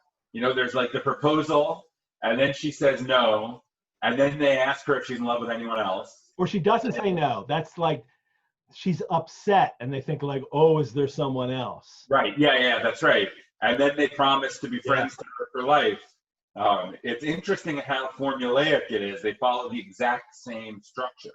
Yep. And I don't know if that's like indicative of sort of some kind of formalized like system of courting at the time, or if it's just Stoker writing it that way. I think the latter probably more likely. Yeah, well, but it seems like it is. This is the way you're supposed to propose someone. We still have traditions that people are supposed to follow. You're supposed to get down on a knee. Right. I mean, people expect that kind of thing, even though there are multiple ways to propose and different kind of people can do it. We still recognize that there are traditions to proposing. When I proposed to my wife, she literally said, "Are you going to get down on your knee?" Like, I started to propose, and she said that, "You getting down on your knee?" And I was like, "Sure. I mean, I'll get that on both. I'll lie down if you want me to, because you are going to save my life if you marry me." And she did. And but it's interesting that there are these sort of systematized ways of accepting rejection, also, which is interesting to me. And there's, in the late Victorian age, there's this great movement back to mid to late Victorian age, this great movement back to these ideas of chivalry. Tennyson's, Idyls of the King, and all the literature and art inspired by Arthurian legend. And the Victorian gentleman very much was thinking about ways that were supposed to be chivalrous, and the way we behave towards women, and the rituals that we're supposed to perform, and it's very evident all through this book, especially later when they all kneel down and swear to Mina later in the novel. So Stoker's aware of these kinds of things, and remember, Stoker lives in a world where there are knights, literal knights. Now, they might not be wearing a suit of armor and fighting, but that's the world that he lives in. So those, court traditions are still around him, and he meets people like this. Especially, he meets people. I don't know when Sir Henry Irving is his boss is eventually knighted as an actor for contributions to the country, for being a great actor. I don't think Irving is a knight yet, but so he's very caught up in this, chivalric tradition that is still going on in England, and it's gotten this big boost, through everybody, rediscovering Arthurian legend. Time for more drink. It's the end of the Westenra Martini, the Westenratini. That's not a good name for it, because Westenratini is something teeny, like a small, and it's not that. It's not the diminutive, because but it is the Westenra Martini. Yeah, Arthur's proposal is just what? It's just a postscript. I'm like, oh yeah, and I don't need to tell you. Also, this is the man I'm marrying. Yeah, but it's very charming in the way she does it. That was very, confusing for her in a sense. Oh, and then he would just, he proposed. We were just kissing and holding, and that sounds so genuine. That it was just such a rush when it actually happened. She can describe the other events in detail because she was never going to marry these people, and there's humor in it. But with Arthur, it's, and then we were together. So fun stuff with Mina and Lucy. Back to a couple earlier comments. People were making earlier comments in the question and answer that or in the chat, somebody said a lot of people find Lucy's situation and comments in chapter 5 silly, but I think it is actually interesting. I think Adam P. had said this. I think it is actually interesting and useful for understanding her and the whole vampire killing crew. Yes, I mean, Lucy becomes the kind of person that they need to save after she becomes a vampire. They need to save her, so she does become, very important to them. So it is important that the fact that it's not just these three men know her, but these three men all want to marry her. So it's that much more intensive when she needs to be saved later. But this is a more important comment here. Discuss. Lucy is not a shallow flirt. She is a smart young girl in love whose elegant and diplomatic handling of her multiple suitors while maintaining her chaste love for Arthur enable the three men to remain friends, which in turn enable the vampire killing team to exist Her treatment by others when she is a vampire is another issue. Yes, it is. And I think, I mean, discuss, I mean, you just put it perfectly. The fact that she does handle these three men in the way she does, she's not a flirt. She's not trying to get all of them to propose to her. She's not enjoying this in some kind of, titillating way. That she is, three different men are interested in her, and she knows how to handle them. And she puts herself in the position where she maintains control of her relationship and who she will marry. And that's very important. That's not someone who is a shallow flirt, who is only interested in kind of exercising their own kind of, sexual power over someone, or toying with someone. She doesn't do that at all. So, and she comes across that way in other fictions, which is a shame, and which is, it's often men reading the text. They just see that as, she's the sex object in the text. So that's how she gets treated in some of the adaptations. And she is, she's the marriage object. And she comes off as incredibly likable in this chapter. I mean, I absolutely want to hang out with her. She's fun. Yeah, very fun. She's witty. I mean, just, I wish we could marry three, Yeah, like she's 19 years old. She's so charming and clever and interesting.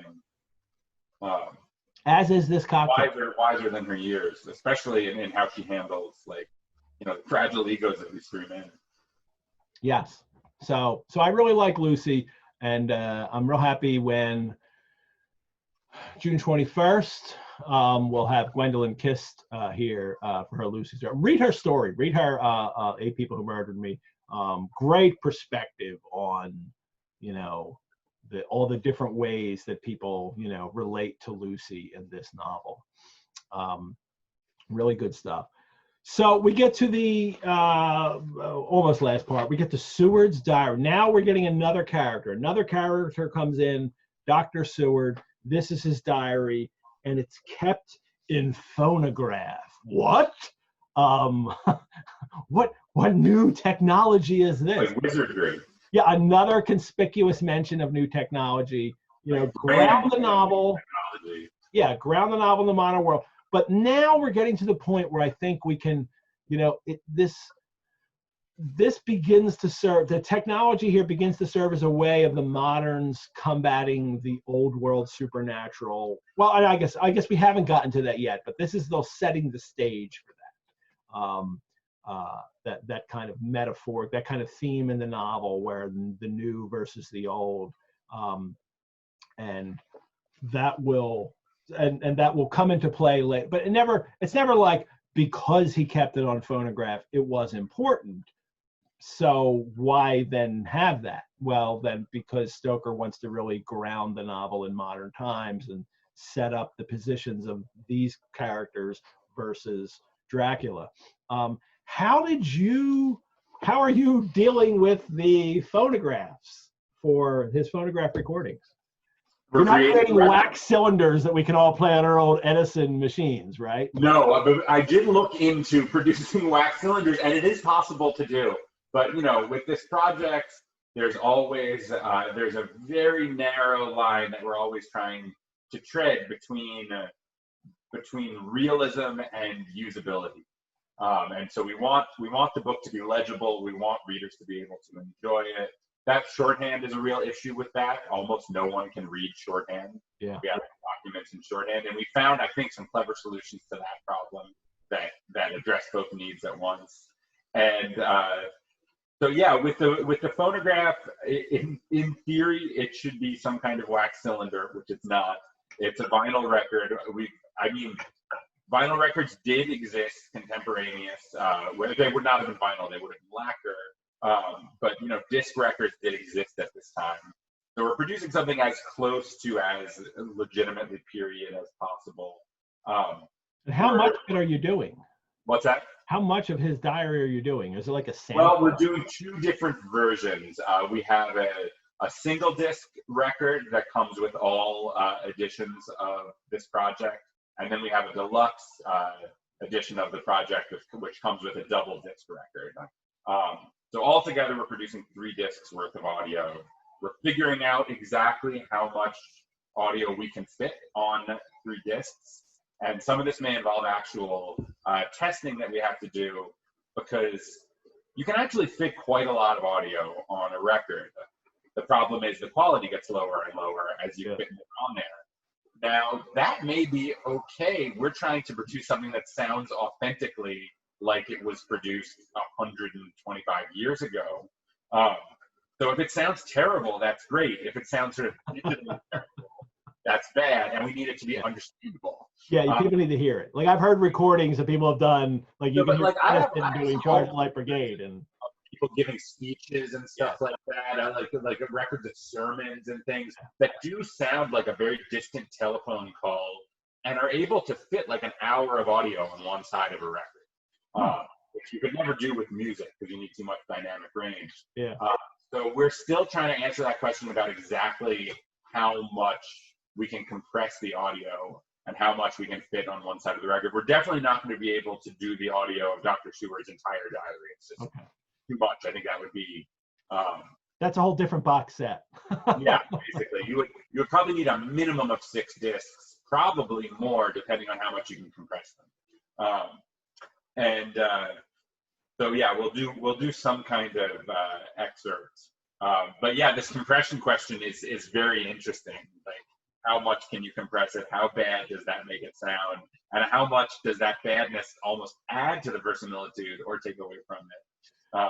Do you know how much one of those cylinders that he would have been using, I mean, if you can figure it out, would hold? Like, how often does he have to change his cylinders? I think pretty often. I don't think they would hold more than an hour's worth of audio at most. Yeah, he would have had a lot of wax cylinders, realistically. The lacquer record would have been a pretty much contemporaneous. It was invented a little after the wax cylinder, but they both would have been available in the 1890s. They both, in theory, could have been available for home recording. So it's interesting. This was, one way we needed to.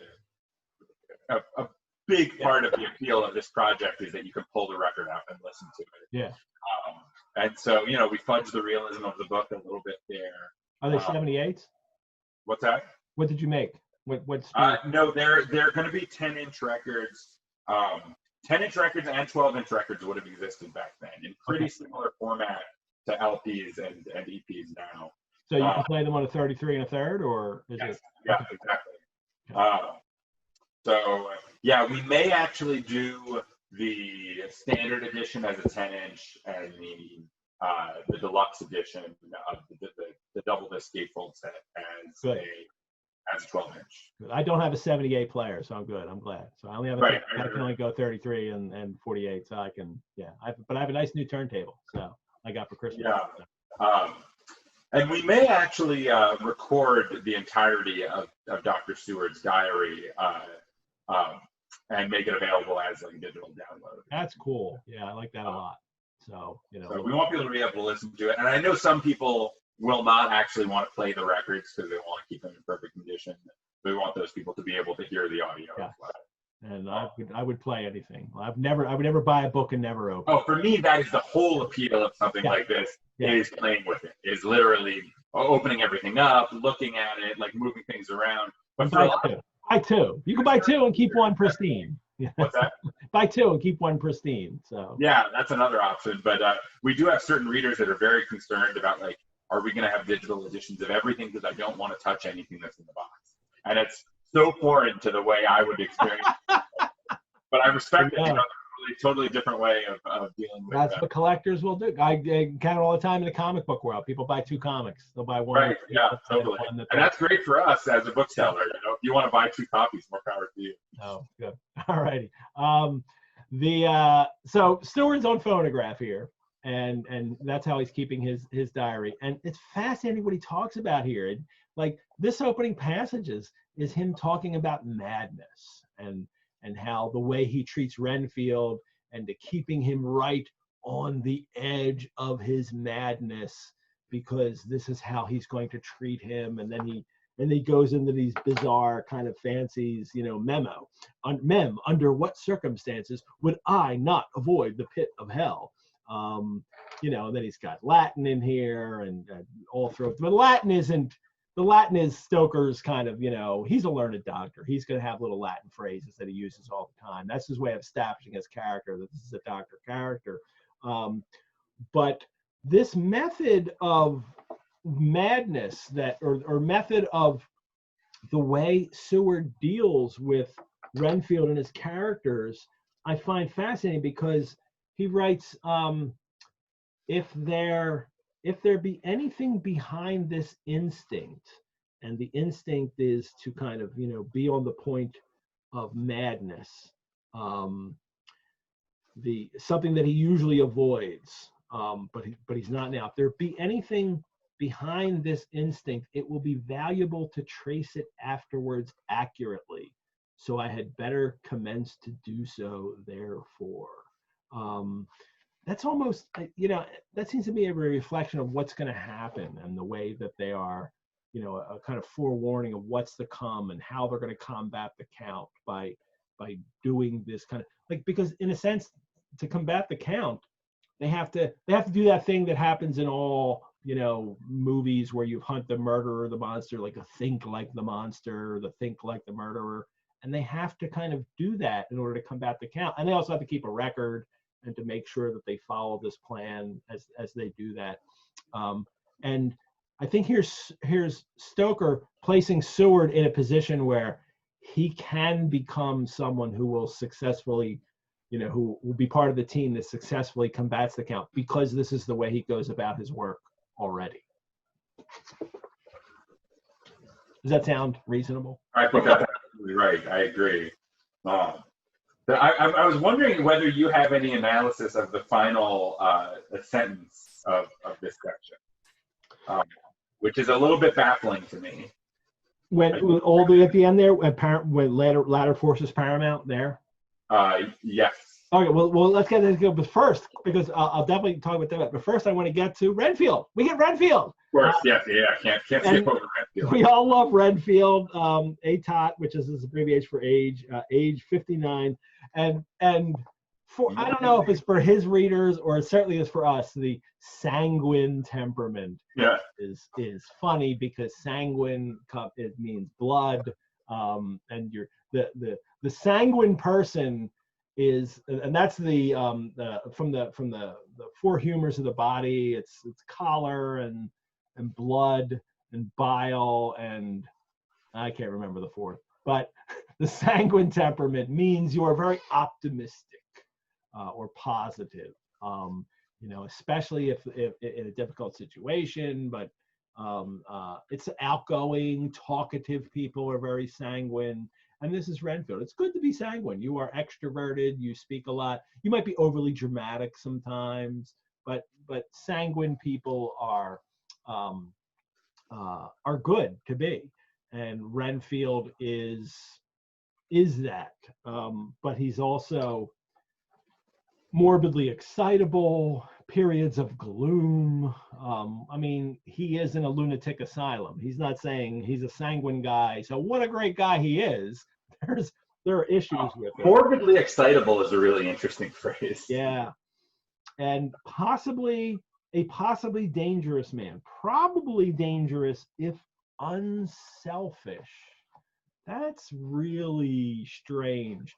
And it's really hard to work through this. And then even towards the end of that paragraph, he goes into this kind of what I think is a kind of psychobabble. It's a kind of, you know, a scientific pseudoscience babble that he's putting into the mouth of Seward. This is where I read this, to make him sound scientific, but in a way that's like, this is the way doctors talk, and it doesn't really mean anything, kind of thing. I mean, the sentence is, what I think of on this point is, when self is the fixed point, the centripetal force is balanced with the centrifugal.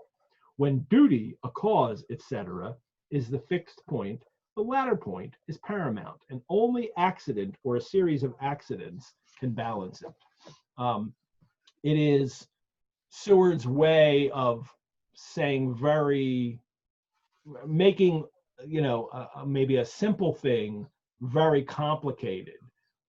So to do that, you need to kind of then dissect what he says to get Yeah. what he is saying. And have you done this? Have you? Yeah, I mean, I think, I'm not sure that I've done it correctly. I think what he's saying is that when mentally ill people are fixated on some larger cause than themselves, that's when they truly become dangerous. I get the sense maybe he's talking about cult members and religious fanatics, and that when they're focused on themselves and their own selfish ends, then they sort of are less of a danger to society because they're trying to take care not to do things that are harmful to themselves. But when they care about something outside of themselves the most, they'll do almost anything. That's my analysis of what he's trying to say, but I find it extremely confusing.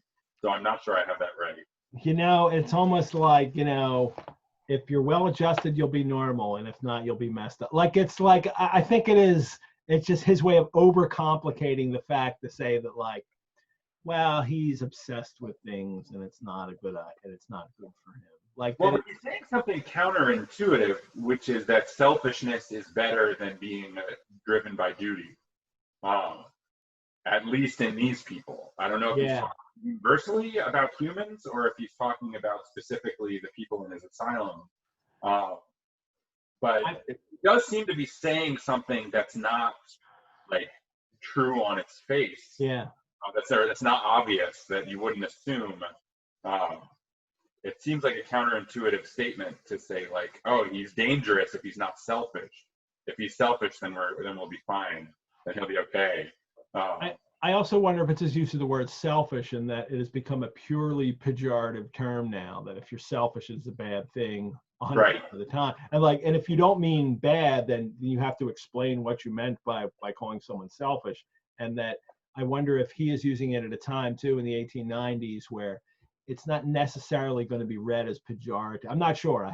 I suspect he may mean it as a negative, though, because it's in contrast to duty or cause, which are positive terms. But I think he's sort of trying to say something controversial that's supposed to make a statement about Seward's philosophy of medicine, philosophy of life.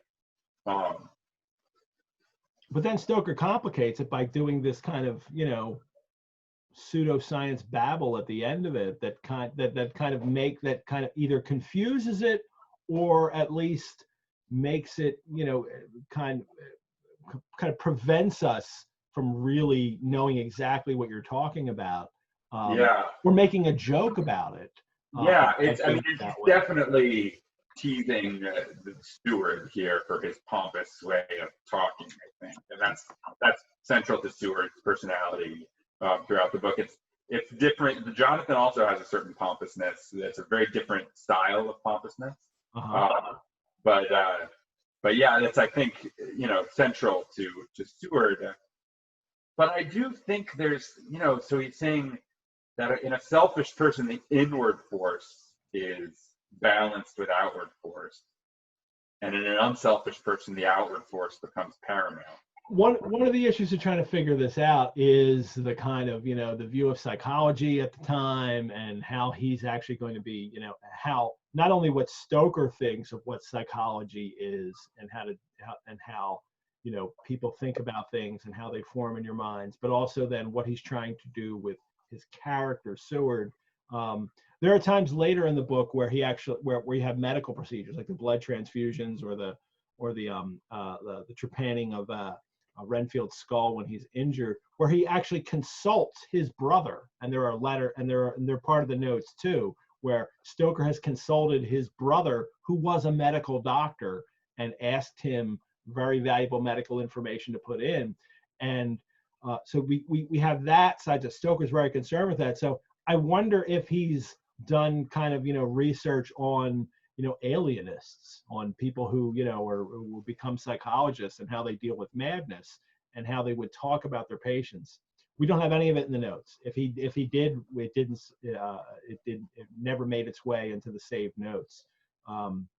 so what I'm wondering is he trying to really reflect what a mad doctor, what a lunatic asylum man would say about his patients, or is he just making it up?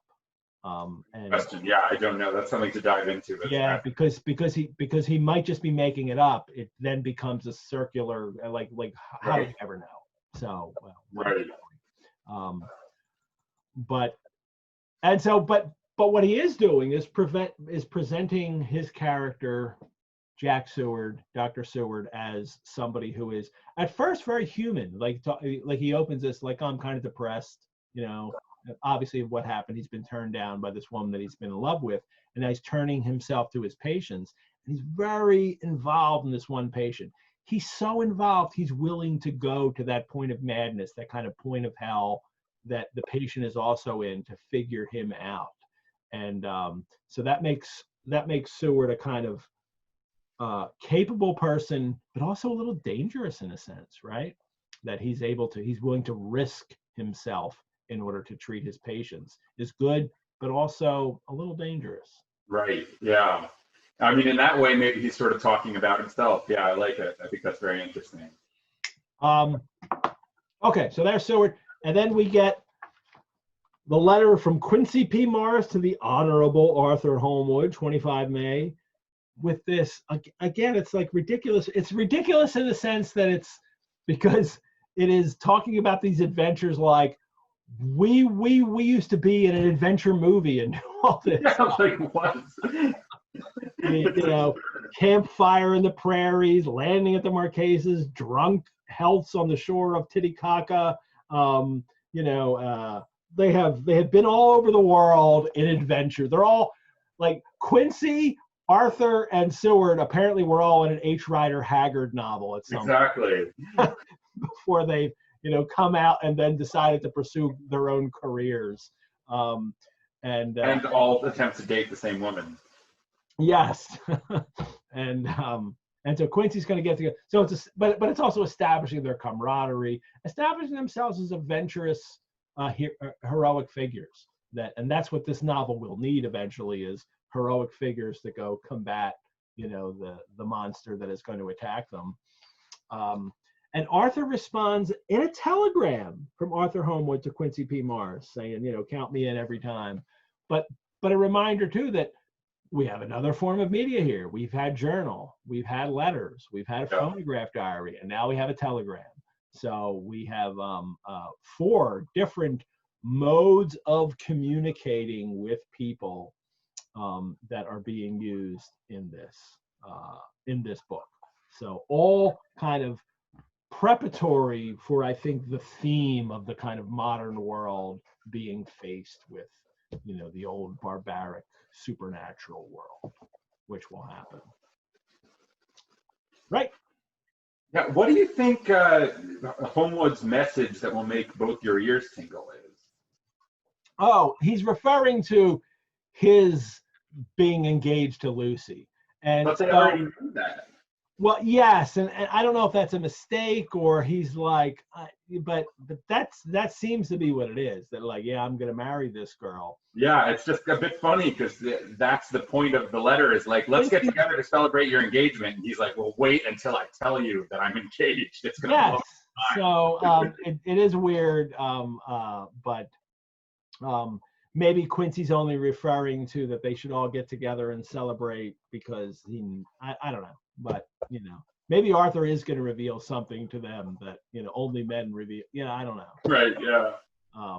But that wouldn't make him the chivalrous gentleman. So I don't think Stoker is hinting at that at all. I don't think so either. I was just interested. So our Q&A kind of exploded here towards the end about Renfield. Much speculation of Renfield. Oh, this is going on the notes about Renfield. Somebody said, I always thought it was also selfishness with the Count. She actually wrote shellfishness, which I think is just a funny typo there. Selfishness with the Count. He left caution aside when he left his native land. And then this is Jennifer, and then Jennifer wrote, the foreshadowing of what's to come, all that the characters know will become unbalanced. Yeah, I'm a little. I'm interested to read the chat later. You guys have all been talking about Renfield and his whole backstory all through the chat. So that's one of the joys of this, but the kind of drawbacks is that I can't completely engage with the chat as we're talking. There's no way it would be the worst thing to watch in the world later is people reading chat and then talking about it.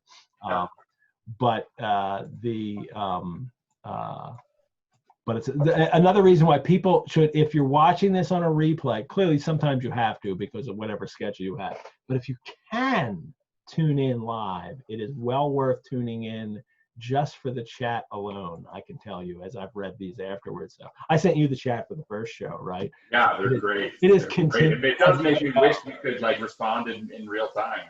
Every show is just filled with great chat, but in the Q&A, it's fun on the episodes that I'm not on to watch and follow via the chat, and like you see how everyone's interacting with everything. Like there's a whole community sprung up around this thing. It's very cool. Great. So then we get no big cliffhanger, as we've gotten every chapter. We've gotten like a kind of cliffhanger at the end of this one. Now it's just like, yeah, we're going to get together and party. This is like a chapter from another book. It's so odd. Yeah. It's so deeply odd. I love it. And then we'll get into Whitby, and the whole kind of pace of the narrative here now is from here on is very different, because Stoker has very, it was a smart decision to put together just this chunk of Jonathan's journal from the very beginning to really hook his readers and really bring you into something serious happening here. And now he's going to change track and not only with multiple different ways of communicating with people, from letters to diaries, entries, to even a telegram, but just the pace of the narrative, the way it unfolds is differently now. It's not all just one rushed perspective of something dangerous that always ends in a chapter and something is going on. The pace will change now in this novel, and it will be exciting to see what happens in the future for that. Do you have any thoughts on just the end of this chapter? Yeah, I just think it's interesting how we shifted from a place where like the narrative is pretty straightforward, but we're in a story of extreme fear and danger, to a place where the narrative is very safe and social and charming, and but we're in very uncharted waters narratively. We don't really know what to expect. We're very off kilter in terms of what kind of book we're reading or what's going to come next. Just very, very interesting, this sudden shift. And I think it sets the tone for the rest of the book in a way that's extremely unusual and extremely effective. And it makes me excited to dig into the rest here. Good. All righty. Well, they'll still be in Whitby when you're back, right? I'm trying to remember which chapter you're back. Which chapter are you back for? Do you know offhand? 9? I forget, honestly. 9? Yeah. So I'm guessing I'm doing math. Yeah. 9 or 10. With Les Klinger. So the poll is over. 74 of 74 voted today, and the winner is Dracuphiles. So right. all Dracuphiles, thank you, Dracuphiles, for voting in the poll. Dracularians came in second at 22%. Draculons got nothing. Draculaughts got 3 votes at and then it was Dracuholics, one of my favorites, only got 5 votes, 7%. How much did Draculaniacs get? Draculaniacs was not next, but then it was Draculians at 12%, and then Draculaniacs got 15%, only 15%. Got a raw deal, the Draculaniacs did. Yeah, Dracuholics only got 7%. Oh, wow. And Dracularians was 22%, and Dracuphiles at 41%. This won't be one of those elections where you didn't get the majority. So no, 41% is good enough for me. A commanding victory, I would say. Dracuphiles wins. So you're all Dracuphiles from now on. I was just trying to, now I can't even cut and paste. I can't even like copy that poll to save it. So I'll just have to remember it, or maybe before I sign off today, I'll put in the results, the percentage results to share with people. So in any way, Dracuphiles, thank you all for tuning in today. Or if you're watching this program on replay later, we will post a recording of this episode today on our website. It'll also be on Facebook immediately following the show. We've been live streaming on Facebook anyway, and we'll post that on, keep that posted on Facebook as well. We have a Sundays with Dracula Facebook group, so we can continue the conversation. Look us up on Facebook if you're not already there and join in the conversation. It has been a great conversation on Facebook. I'm having so much fun engaging with people literally every single day about something of Dracula. And I'm always available to answer questions via email. You can just send those to me. My email is in the registration link that you get from Zoom when you register. Next week's co-hosts joining me will be Tucker Christine. Tucker is the genius behind Pleated Gazelle, who is our opening and closing music storm into Whitby, which I love. I listen to that every day, and then I get to listen to it for a whole long stretch, the same 2.5 minutes of music over and over and again. It's really driving. I really enjoy it. Don't forget, next week, Dacre Stoker will be here. So it'll be Tucker Christine, myself, and Dacre Stoker. Dacre is the great grandnephew of Bram Stoker. He lectures and gives talks about Bram Stoker and his works all the time. He also is an author with co-authors of various novels, both a sequel to Dracula and a prequel, Dracul, which just came out. Oh, was it last year? 2 years ago now. 2 years ago now. Dacre Stoker will be here with me next week with Tucker Christine. And then also for the rest of the month, Grady Hendrix will be here, Gwendolyn Kist will be here, Leslie Klinger will be here. If you are looking for more virtual engagement in our quarantine world, head on over to the Rosenbach paid website and check out all the virtual offerings we have. If you'd like to make a donation to the Rosenbach so we can continue to bring shows like this and create even more programs and courses inspired by our magnificent collections, go to our website, click on the support tab. I would be more grateful than a woman receiving 3 proposals in one day. Josh, thank you so much for being here today. Thanks for having me. This is so much fun. Great. Yeah, I mean, I love your engagement with this text. I love the way you have, because you are involved, so strongly involved in a project, that thing puts you like in super engagement with everything that's being said in this novel. So. It's a fun way. Honestly, the whole project is largely an excuse to read the book in a super weird, different way. And it's such a fun way to engage the text. And that's why I love this project too, because this is a totally different way of engaging the text, doing it week by week like this. Great. So it's just a blast. And thanks. All right. Well, I'll see you then on 3 other episodes before I bring you back again. Everyone, join us next week on Sundays with Dracula for Chapter 6, when Mina and Lucy go to Whitby and we meet Mr. Swales, old Mr. Swales, and Renfield embarks upon a very curious diet of tasty treats. But he redeems himself when he asks Seward for a pet kitten. Ah, isn't that nice? Renfield wants a cute pet, that's why. Once again, will be played out by Tucker Christine's Pleated Gazelle. Oh, and I have a different closing picture to put up for our closeout that you will enjoy. Farewell, everyone. And in the words of our friend Dracula, go safely and leave something of the happiness you bring. See you, Josh. See you, everyone. See you later, Ed. All righty.